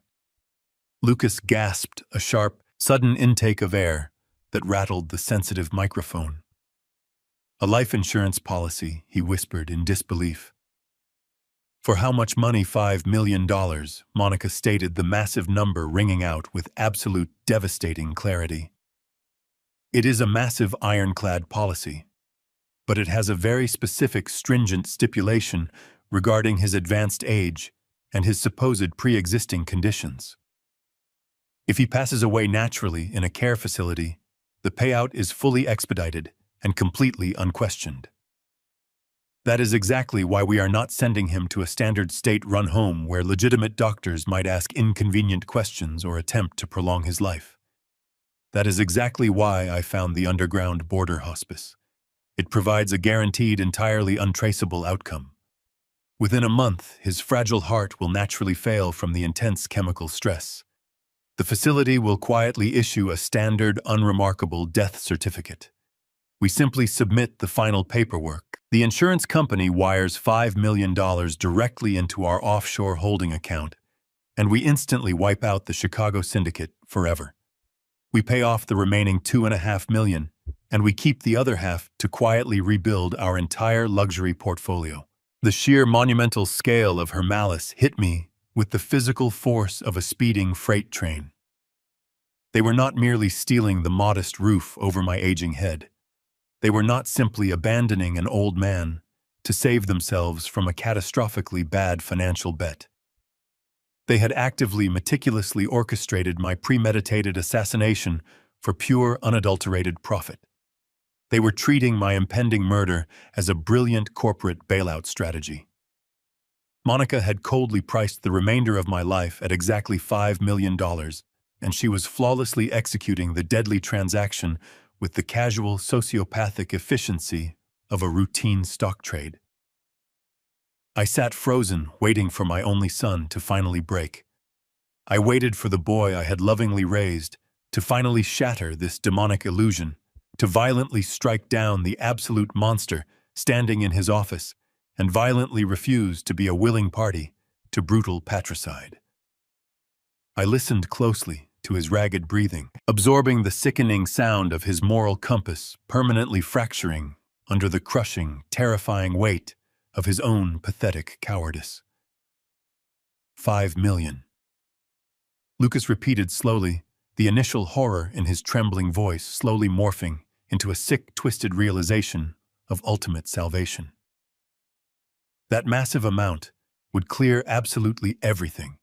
It would completely clear the violent syndicate, the underwater mortgages, the maxed-out credit lines. Everything. Yes, Monica purred softly. It completely clears the board. But only if you hold your nerve, Lucas. Only if you put him in that dark transport van on Monday morning and never ever look back. There was a long, agonizing pause. I squeezed my eyes shut, praying to a universe I barely believed in anymore for my son to make the right choice. Finally, Lucas spoke. His voice was no longer trembling. The panic was entirely gone, replaced by a dead, hollow compliance. "Okay," he whispered. "We send him to the border." I reached up and pulled the headphones off. Any lingering paternal love I possessed was instantly completely eradicated. The emotional death of my fatherhood was absolute. I was no victim. The gloves were officially off. I placed the headphones onto the desk and sat in the silence of my study.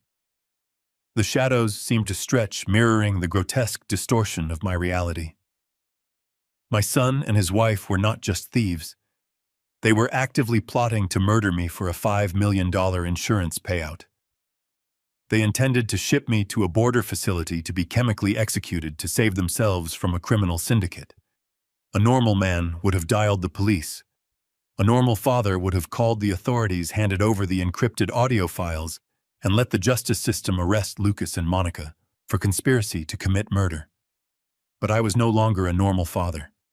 The legal system would arrest them, but it would tie the situation up in years of tedious litigation. They would hire defense attorneys, plead for mercy, and paint themselves as victims. I absolutely refused to allow them that luxury. Going to the police was far too easy. It was far too sterile. They decided to treat my life as a simple financial transaction. I decided I would return the exact same favor. I reached across the desk and picked up the satellite-encrypted phone. I powered the device on and dialed Sylvia Vargas. The line connected immediately, bypassing standard international routing protocols. Harrison Sylvia answered, her voice crisp despite the extreme hour. "I have my team analyzing the remainder of the commercial real estate data. The crater is actually expanding. The deeper we dig into Monica's margin accounts, the worse the leverage appears." "I do not care about the leverage anymore, Sylvia," I said, my voice resonating with a terrifying absolute calm. "The situation has fundamentally escalated. I just intercepted a private audio feed from their penthouse. They took out a $5 million life insurance policy on me using my forged signature. They plan to force me into an unlicensed medical facility near the southern border on Monday morning. They intend to have me sedated until my heart fails solely to collect the insurance money and pay the Chicago syndicate." There was a long, heavy silence on the encrypted line. When Sylvia finally spoke, the professional detachment was gone, replaced by a cold, sharp anger. "Harrison, we are contacting the Federal Bureau of Investigation immediately. I have a direct contact in the regional directorate. We will have them in federal custody before sunrise." "No," I commanded. "Do not contact the authorities. I want to handle this my own way." "I need you to pivot your entire forensic accounting team," I instructed. Stop looking at Monica's broken real estate portfolio and focus entirely on the Chicago syndicate. You told me earlier that they hold $2.5 million in debt. I need your intermediaries to make contact with the people holding that specific paper. Sylvia hesitated for a fraction of a second. Harrison, those are incredibly dangerous people. They operate completely outside the boundaries of international banking laws. They are violent loan sharks. I am well aware of who they are, I replied smoothly. And because they operate outside the law, they are driven entirely by immediate liquid cash. They do not care about collecting weekly interest from a desperate executive if they can get their principal returned in full.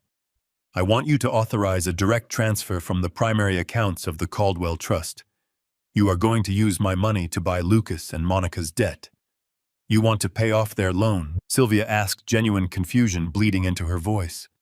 Why on earth would you save them? I am not saving them, Sylvia. I am purchasing them. I want you to buy the debt, but you must legally acquire the promissory notes.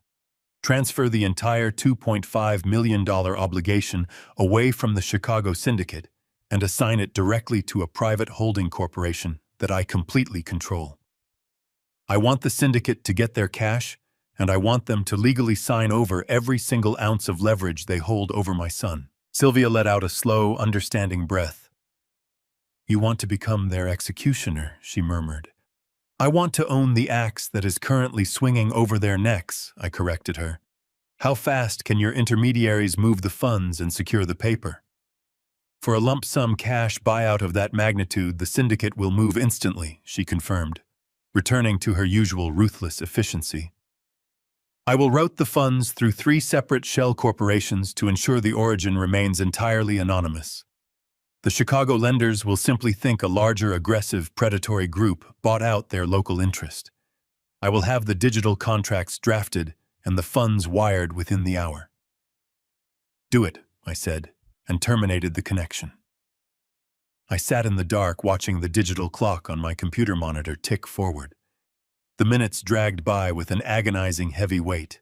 I pictured the men in Chicago waking up to a notification that their $2.5 million problem had been miraculously solved by an anonymous corporate buyer. I pictured the digital signatures being applied the heavy burden of my son's desperate debt, shifting from an uncontrollable criminal enterprise directly into the palm of my hand. I poured myself another cup of coffee, the dark liquid matching the absolute blackness that had consumed my paternal heart. The sun began to rise outside my window. The neighborhood was waking up, completely unaware of the invisible power dynamics shifting behind my blinds.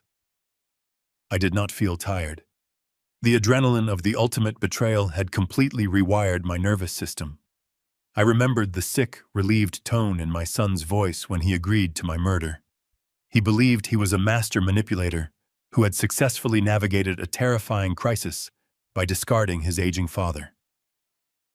2 hours later, the satellite phone vibrated on my desk. I answered it immediately. It is done, Sylvia stated. Her voice held a dark satisfaction. The wire transfer was completely successful. The Chicago syndicate accepted the buyout without a single question. They have officially signed over the physical promissory notes and all associated digital leverage to our anonymous holding company. They are completely out of the picture. Lucas and Monica no longer owe any money to the criminal underworld.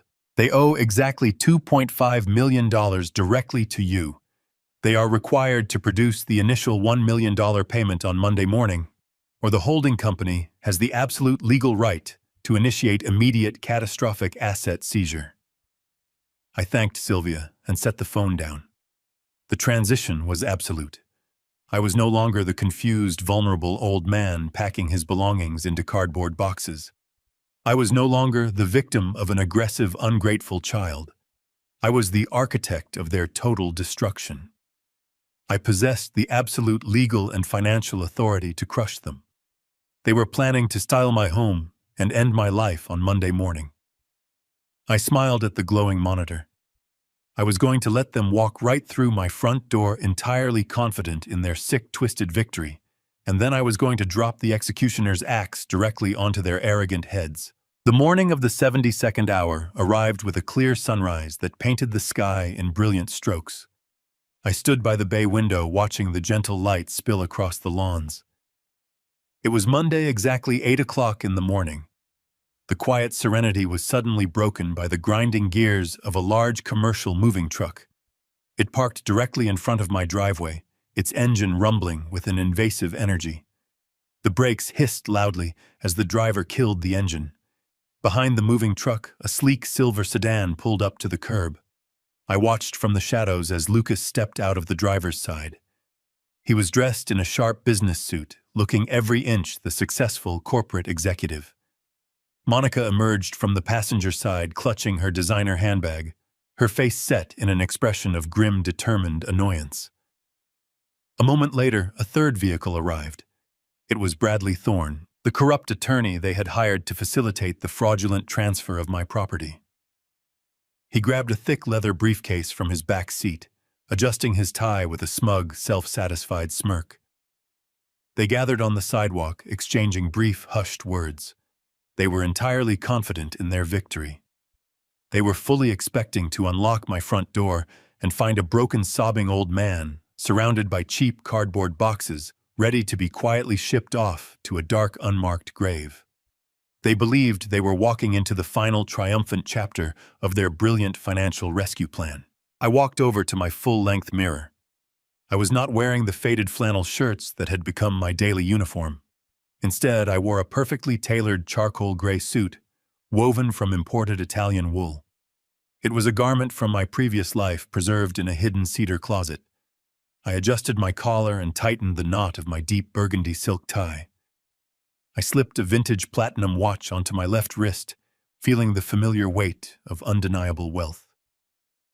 The frail, confused pensioner they thought they had outsmarted no longer existed. I walked out of the bedroom and made my way down the short hallway to the living room. Sylvia Vargas was already waiting for me. She had arrived an hour earlier through the discreet back entrance, accompanied by two imposing, broad-shouldered men wearing immaculate dark suits. Their suit jackets hung open just enough to reveal federal law enforcement badges clipped to their belts. They stood silently behind my favorite leather recliner, exuding an aura of absolute terrifying authority. Sylvia stood beside them holding a sleek silver tablet, her face an unreadable mask of professional detachment. I poured myself a cup of expensive black coffee. I carried the mug to the living room and sat in the leather recliner crossing my legs. The moving boxes I had staged near the window were a perfect piece of theatrical misdirection. We waited in complete, absolute silence. Less than 2 minutes later, I heard the distinct metallic scrape of a key sliding into the front door lock. The heavy wooden door swung inward, hitting the rubber wall stop with a dull thud. Lucas stepped into the foyer first, his shoulders squared, ready to issue commands. Monica followed closely behind him, already pulling a sanitized surgical mask from her purse, as if she were entering a contaminated biohazard zone. Bradley Thorne brought up the rear, his leather briefcase clutched tightly in his hand, ready to present the fraudulent eviction paperwork to any local authorities who might happen to ask questions. "Dad, the moving team is here." Lucas called out, his voice loud and authoritative, completely devoid of the trembling terror I had heard on the audio recordings. "We need you to wrap this up immediately. The transport van for your new medical facility will be arriving in 20 minutes, and we cannot afford any delays." He marched around the corner into the living room, stopping so abruptly that his leather shoes skidded against the hardwood floor. Monica bumped roughly into his back, letting out a sharp gasp of annoyance before she peered around his shoulder. Her eyes widened into massive, terrified circles. The heavy, confident swagger instantly evaporated from both of them. They froze, completely paralyzed by the impossible scene unfolding directly in front of their eyes. I sat perfectly still in the recliner, taking a slow, measured sip of my black coffee. I did not blink. I did not offer a greeting. I simply watched them process the sudden, violent destruction of their reality. Bradley Thorne pushed his way past my paralyzed son, oblivious to the sudden shift in the atmosphere. He strutted into the center of the living room, dramatically waving a thick stack of legal documents in the air. Mr. Caldwell Bradley announced, his voice dripping with condescension and arrogant legal authority. As per the 72-hour eviction notice served to you on Friday, you are now legally required to vacate these premises immediately. The property has been officially transferred, and you no longer have any legal right to occupy this structure. If you refuse to comply with this order, I will be forced to contact the local sheriff's department to have you physically removed for trespassing. I lowered my coffee mug, resting it gently on my knee. I looked directly at the corrupt attorney, allowing a cold, razor-thin smile to touch the corners of my mouth. You are entirely welcome to contact the local authorities. Mr. Thorne, I replied, my voice smooth, deep, and resonating with absolute command. However, I believe these two gentlemen standing behind me might save you the trouble of making that phone call. Bradley finally stopped waving his papers and looked past me. His arrogant smirk faltered as his eyes locked onto the federal badges glinting under the living room lights. The aggressive color instantly drained from his face, leaving him looking pale and suddenly very small. Lucas and Monica remained glued to the floorboards near the foyer archway. Lucas was staring at my custom-tailored suit, his jaw hanging slightly open as his brain desperately tried to reconcile the image of the helpless old man he thought he knew with the powerful, unyielding executive sitting in front of him. Monica was staring at Sylvia, recognizing the distinct, terrifying aura of top-tier corporate power. Lucas, I said, shifting my gaze away from the trembling lawyer and focusing entirely on my son. You look surprised. Did you truly believe I would spend my final days sitting quietly in a dark, unlicensed warehouse near the Mexican border? Did you honestly think I would simply allow you to drug me into an early grave so you could collect a $5 million life insurance payout? Lucas staggered backward as if he had been physically struck in the chest. He bumped hard into the wall, his breathing turning into shallow, panicked gasps. He knew instantly that I possessed the secret audio recordings. He knew his ultimate deadly betrayal was completely exposed. Monica began to violently shake her designer handbag, slipping from her grasp and hitting the floor. You have precisely 10 seconds to fully explain yourselves, I stated coldly, ending the charade. The silence stretched into a deep, suffocating void. Lucas opened his mouth to speak, but the words died in his throat, completely paralyzed by the sheer terrifying magnitude of his catastrophic miscalculation. Monica took a hesitant step backward, pressing herself flat against the drywall, as if she could miraculously merge with the architecture and disappear completely from sight. But my immediate focus was not on my treacherous son. My cold, calculating eyes locked onto the third member of their raiding party. I slowly turned my head and looked directly at the corrupt attorney Bradley Thorne, the man who had gleefully facilitated this entire deadly nightmare. The arrogant smirk that had plastered his face moments ago melted away, replaced by the pale sheen of absolute terror. He looked wildly at the federal badges, then down at the eviction papers trembling in his hand, rapidly realizing that he had just walked willingly into a devastating legal meat grinder. I reached into the breast pocket of my suit jacket and pulled out a folded manila envelope. I tossed it onto the glass coffee table separating us. The package landed with a sharp smack against the glass, a sudden noise that made all three of them flinch. I did not need 10 seconds to hear your fabricated excuses. I continued, my voice steady and echoing with the unyielding authority of a judge handing down a terminal sentence. I already know exactly what you have done. Mr. Thorne, let us begin with your contribution to this conspiracy. You drafted the fraudulent power of attorney. You filed the illegal property transfer.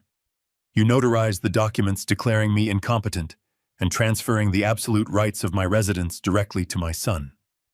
You stamped those papers with your state-issued seal, legally certifying that I sat in your downtown office last Tuesday afternoon and willingly signed away my earthly estate. I gestured toward the envelope resting on the glass surface. Open it, Bradley. I want you to look at the meticulous work my associates compiled over the past 24 hours. Bradley swallowed hard, his Adam's apple bobbing visibly above his tightened silk tie. He took a shaking step forward and reached his trembling hand down for the envelope. His sweating fingers fumbled with the metal clasp before he pulled out the contents. He stared blindly at the scattered high-resolution photographs and the meticulously organized stacks of printed digital data. Those are certified flight manifests, GPS, tracking coordinates, and date-stamped photographs from a private fishing charter located in Juneau, Alaska. I explained calmly, watching the blood drain from his face. Specifically, they are the undeniable records of the official notary public, whose personal signature and state seal you conveniently borrowed for your fraudulent eviction notice. The man who supposedly witnessed my signature last Tuesday was actually sitting on a boat 3,000 miles away, entirely out of cellular range, completely oblivious to the fact that you were actively using his stolen credentials. Bradley staggered backward, as if the glossy photographs were coated in acid. The thick papers slipped from his grip, violently scattering across the expensive living room carpet. "You see, Bradley, you made a catastrophic tactical error," I said, leaning forward in my leather chair, letting my gaze bore directly into his panicked eyes. "You assumed you were dealing with a frightened pensioner who completely lacked the financial resources to legally verify your fraudulent paperwork. You assumed you could fast-track an illegal property seizure because nobody would bother to check the bureaucratic details of a standard elder care transition. But forging a notary seal to seamlessly facilitate the illegal seizure of a physical asset is not just a minor ethical violation. It is a highly punishable federal crime. When combined with the unauthorized wire transfer of my pension funds that you helped facilitate to cover your illicit fees, you have crossed the permanent threshold into massive federal wire fraud. Furthermore, because of my advanced age, your actions fall under the jurisdiction of severe elder abuse statutes. You actively participated in a coordinated criminal conspiracy to permanently ruin my life. The two federal agents standing silently behind me finally made their presence known. They stepped out from the shadows of the hallway, their overwhelming physical presence suddenly dominating the entire room. The agent on the right, a tall, broad-shouldered man with a stern expression, placed his hand firmly on his utility belt. "Mr. Thorne." The agent stated, his voice a deep, resonant baritone that left zero room for negotiation. "We have thoroughly reviewed the preliminary evidence compiled by Mr. Caldwell's legal team. We have secured expedited warrants to freeze your personal bank accounts, seize your digital devices, and audit your entire corporate practice. You are looking at a mandatory minimum of 15 years in a federal penitentiary, total professional disbarment, and the absolute destruction of your life." The facade of the confident attorney named Bradley Thorne shattered completely.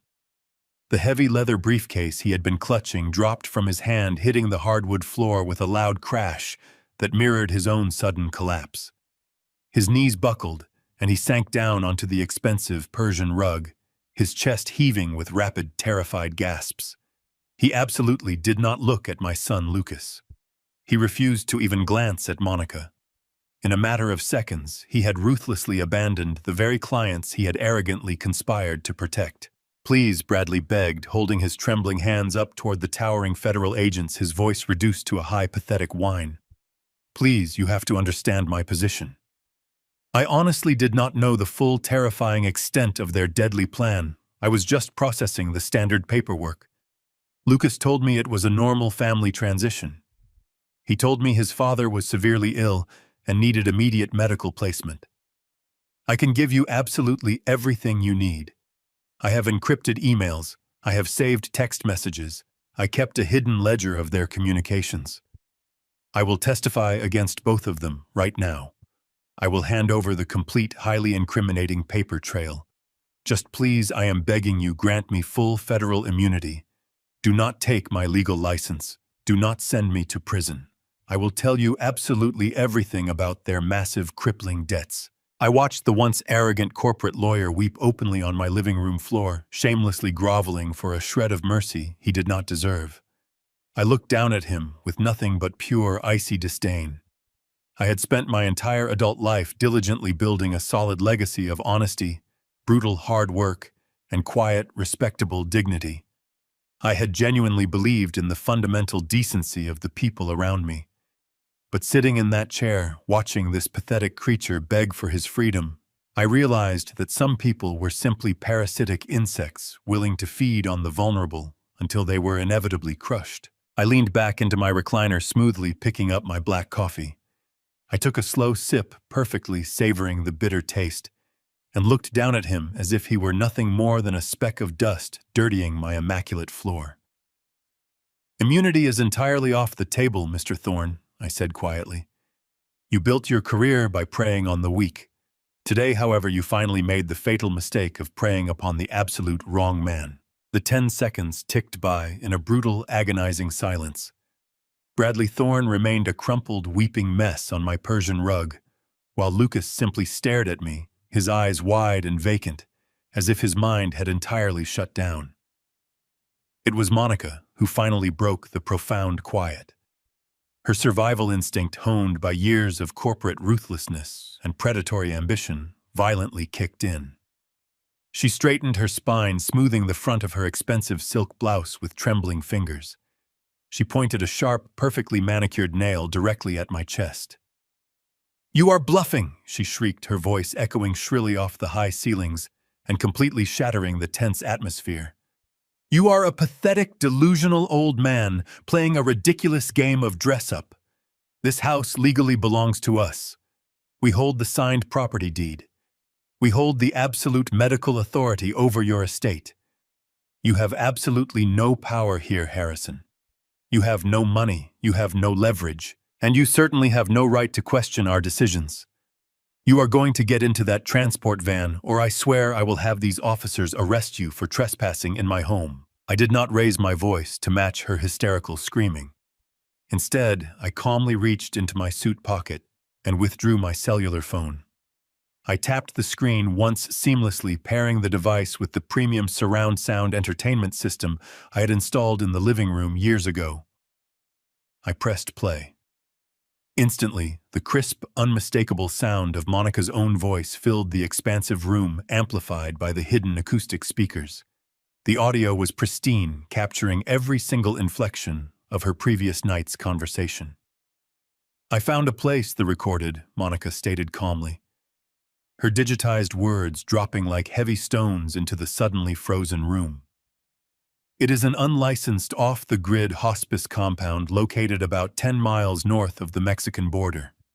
They cater specifically to families who need their elderly relatives to quietly disappear." Monica physically recoiled as if she had been struck by a whip. She covered her mouth with both hands, a choked guttural sound escaping her throat. I watched Lucas as the recording continued to play, his own hollow, cowardly voice broadcasting his ultimate betrayal to the entire room. But the recording did not stop there. It continued directly into the darkest, most vile segment of their conspiracy. The speakers projected Monica's chilling explanation of the $5 million life insurance policy, her meticulous, premeditated plan to intentionally cause my cardiac failure through aggressive chemical sedation, and her gleeful anticipation of cashing out my life to save their collapsing empire. The color drained entirely from my son's face, leaving his skin a sickly, translucent gray. His knees visibly buckled, and he grabbed the edge of the foyer table to prevent himself from collapsing completely. The horrific reality of his actions, stripped of all internal justifications and played back in high-definition audio, finally crushed whatever remained of his human soul. The two federal agents standing behind me shifted slightly, their hands resting near their tactical belts, entirely prepared for any sudden, desperate movements.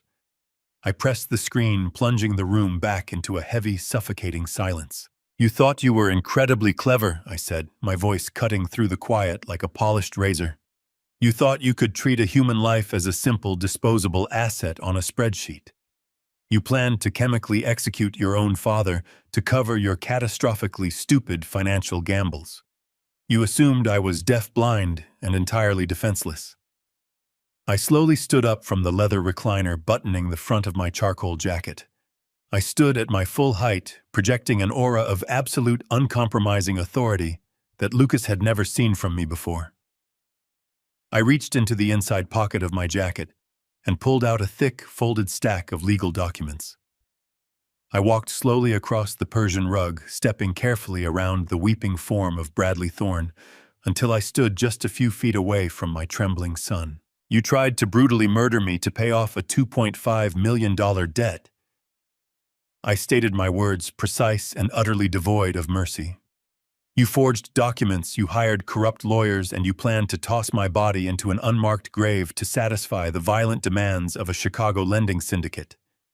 You believed that $5 million in fraudulent insurance money would perfectly balance your ledger and set you entirely free."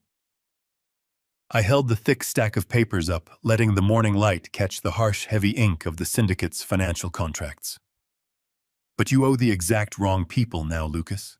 Lucas stared blindly at the papers, his mind unable to process the shifting landscape of his destruction.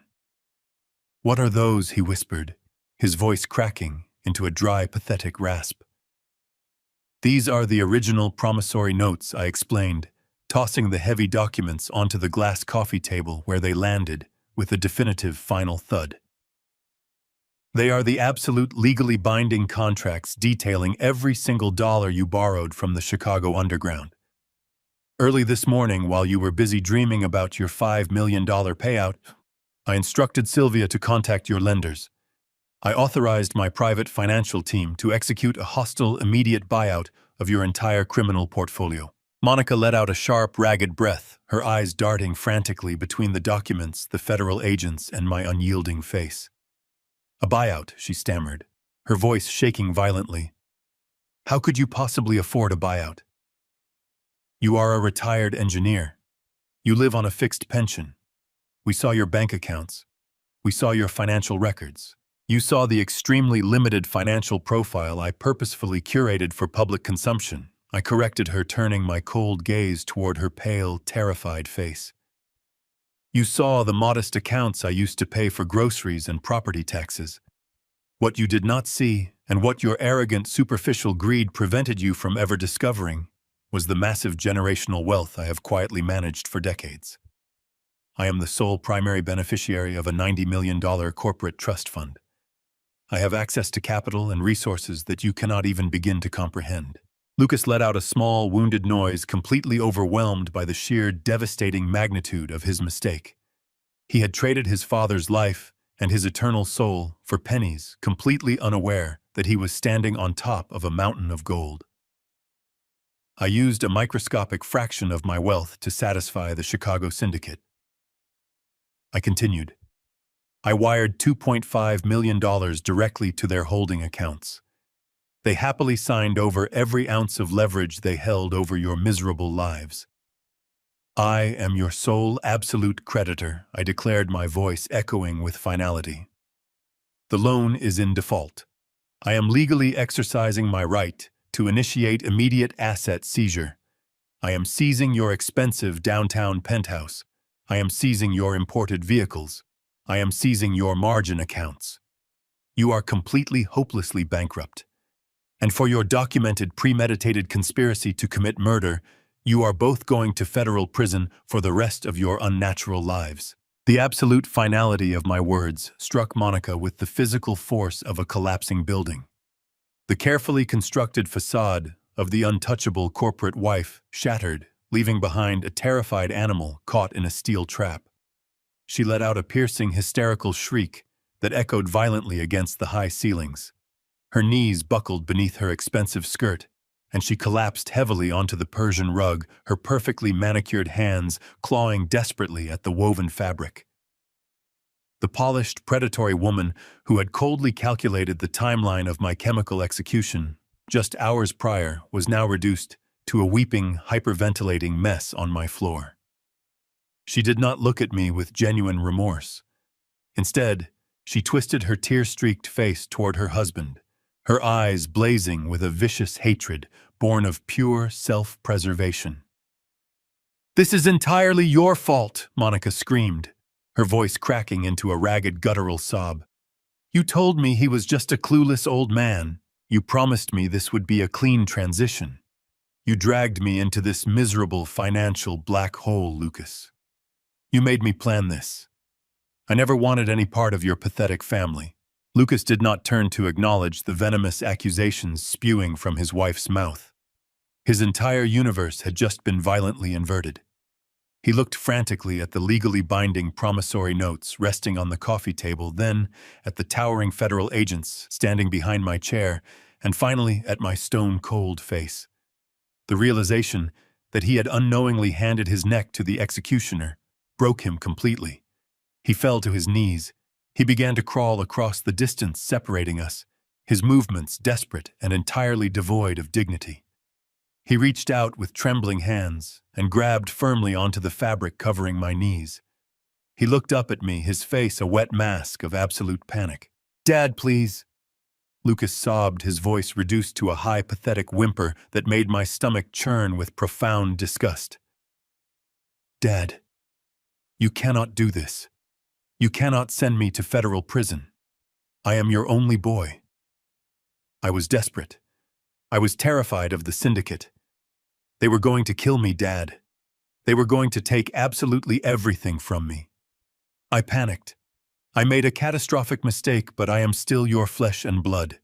Please, I am begging you, look at me. I am your son.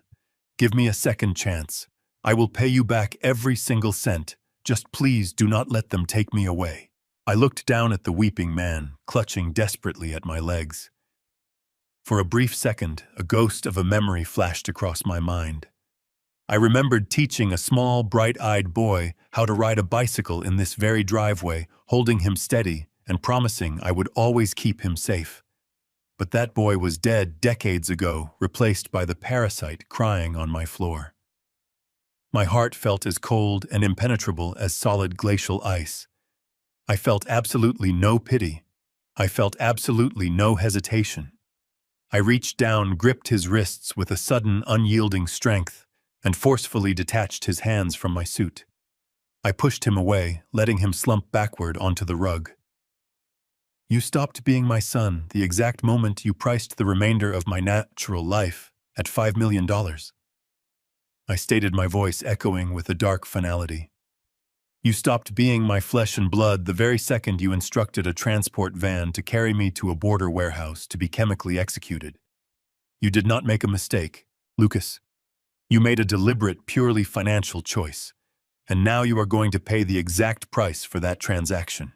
I gave a brief, subtle nod to the federal agents standing behind me.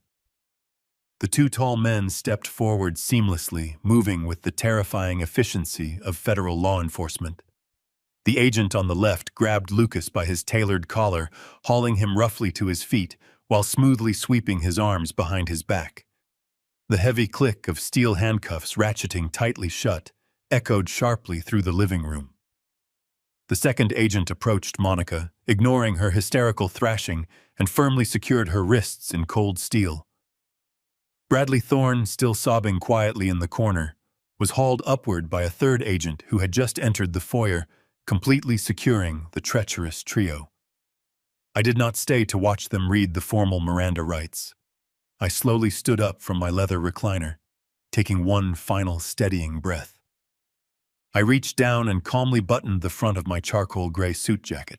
I turned my back on the ruined remnants of my former family and walked smoothly toward the front door. Sylvia Vargas stepped aside to let me pass, a rare smile of profound professional respect touching her mouth. She fell into step beside me as we exited the house. I walked into the bright morning sunlight. The neighborhood was quiet, entirely indifferent to the massive drama that had just concluded behind my front door. I walked past the large moving truck parked at the curb. The two burly movers hired to empty my house were leaning against the metal bumper, smoking cigarettes and looking deeply confused by the sudden swarm of federal vehicles blocking the street.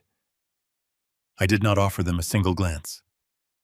I continued walking with my head held high, my posture straight, and my dignity completely restored. A black town car was idling smoothly near the driveway. The driver scrambled to open the door as I approached. I slid into the luxurious leather interior, inhaling the rich scent of the upholstery. Sylvia climbed into the seat beside me, pulling out her silver tablet to begin untangling the remaining financial wreckage of my former son's broken corporate empire. I looked out the tinted window one final time, gazing at the modest house where I had lived for over 30 years. It held zero sentimental value for me now. It was nothing more than an empty wooden box purged of the toxic parasites who had secretly plotted to drain my life away. The driver engaged the transmission, and the heavy town car glided away from the curb. I left my old house firmly behind, driving confidently toward a brand new life, finally completely free. Family is often described as our safest harbor, but blood alone does not guarantee loyalty. True respect is earned through integrity, not entitlement. When greed overshadows love, even the closest bonds can rot from the inside out. My son believed my age made me weak, and my silence made me foolish. He mistook paternal patience for blind ignorance. The absolute hardest lesson I ever learned was that you cannot save someone actively trying to destroy you.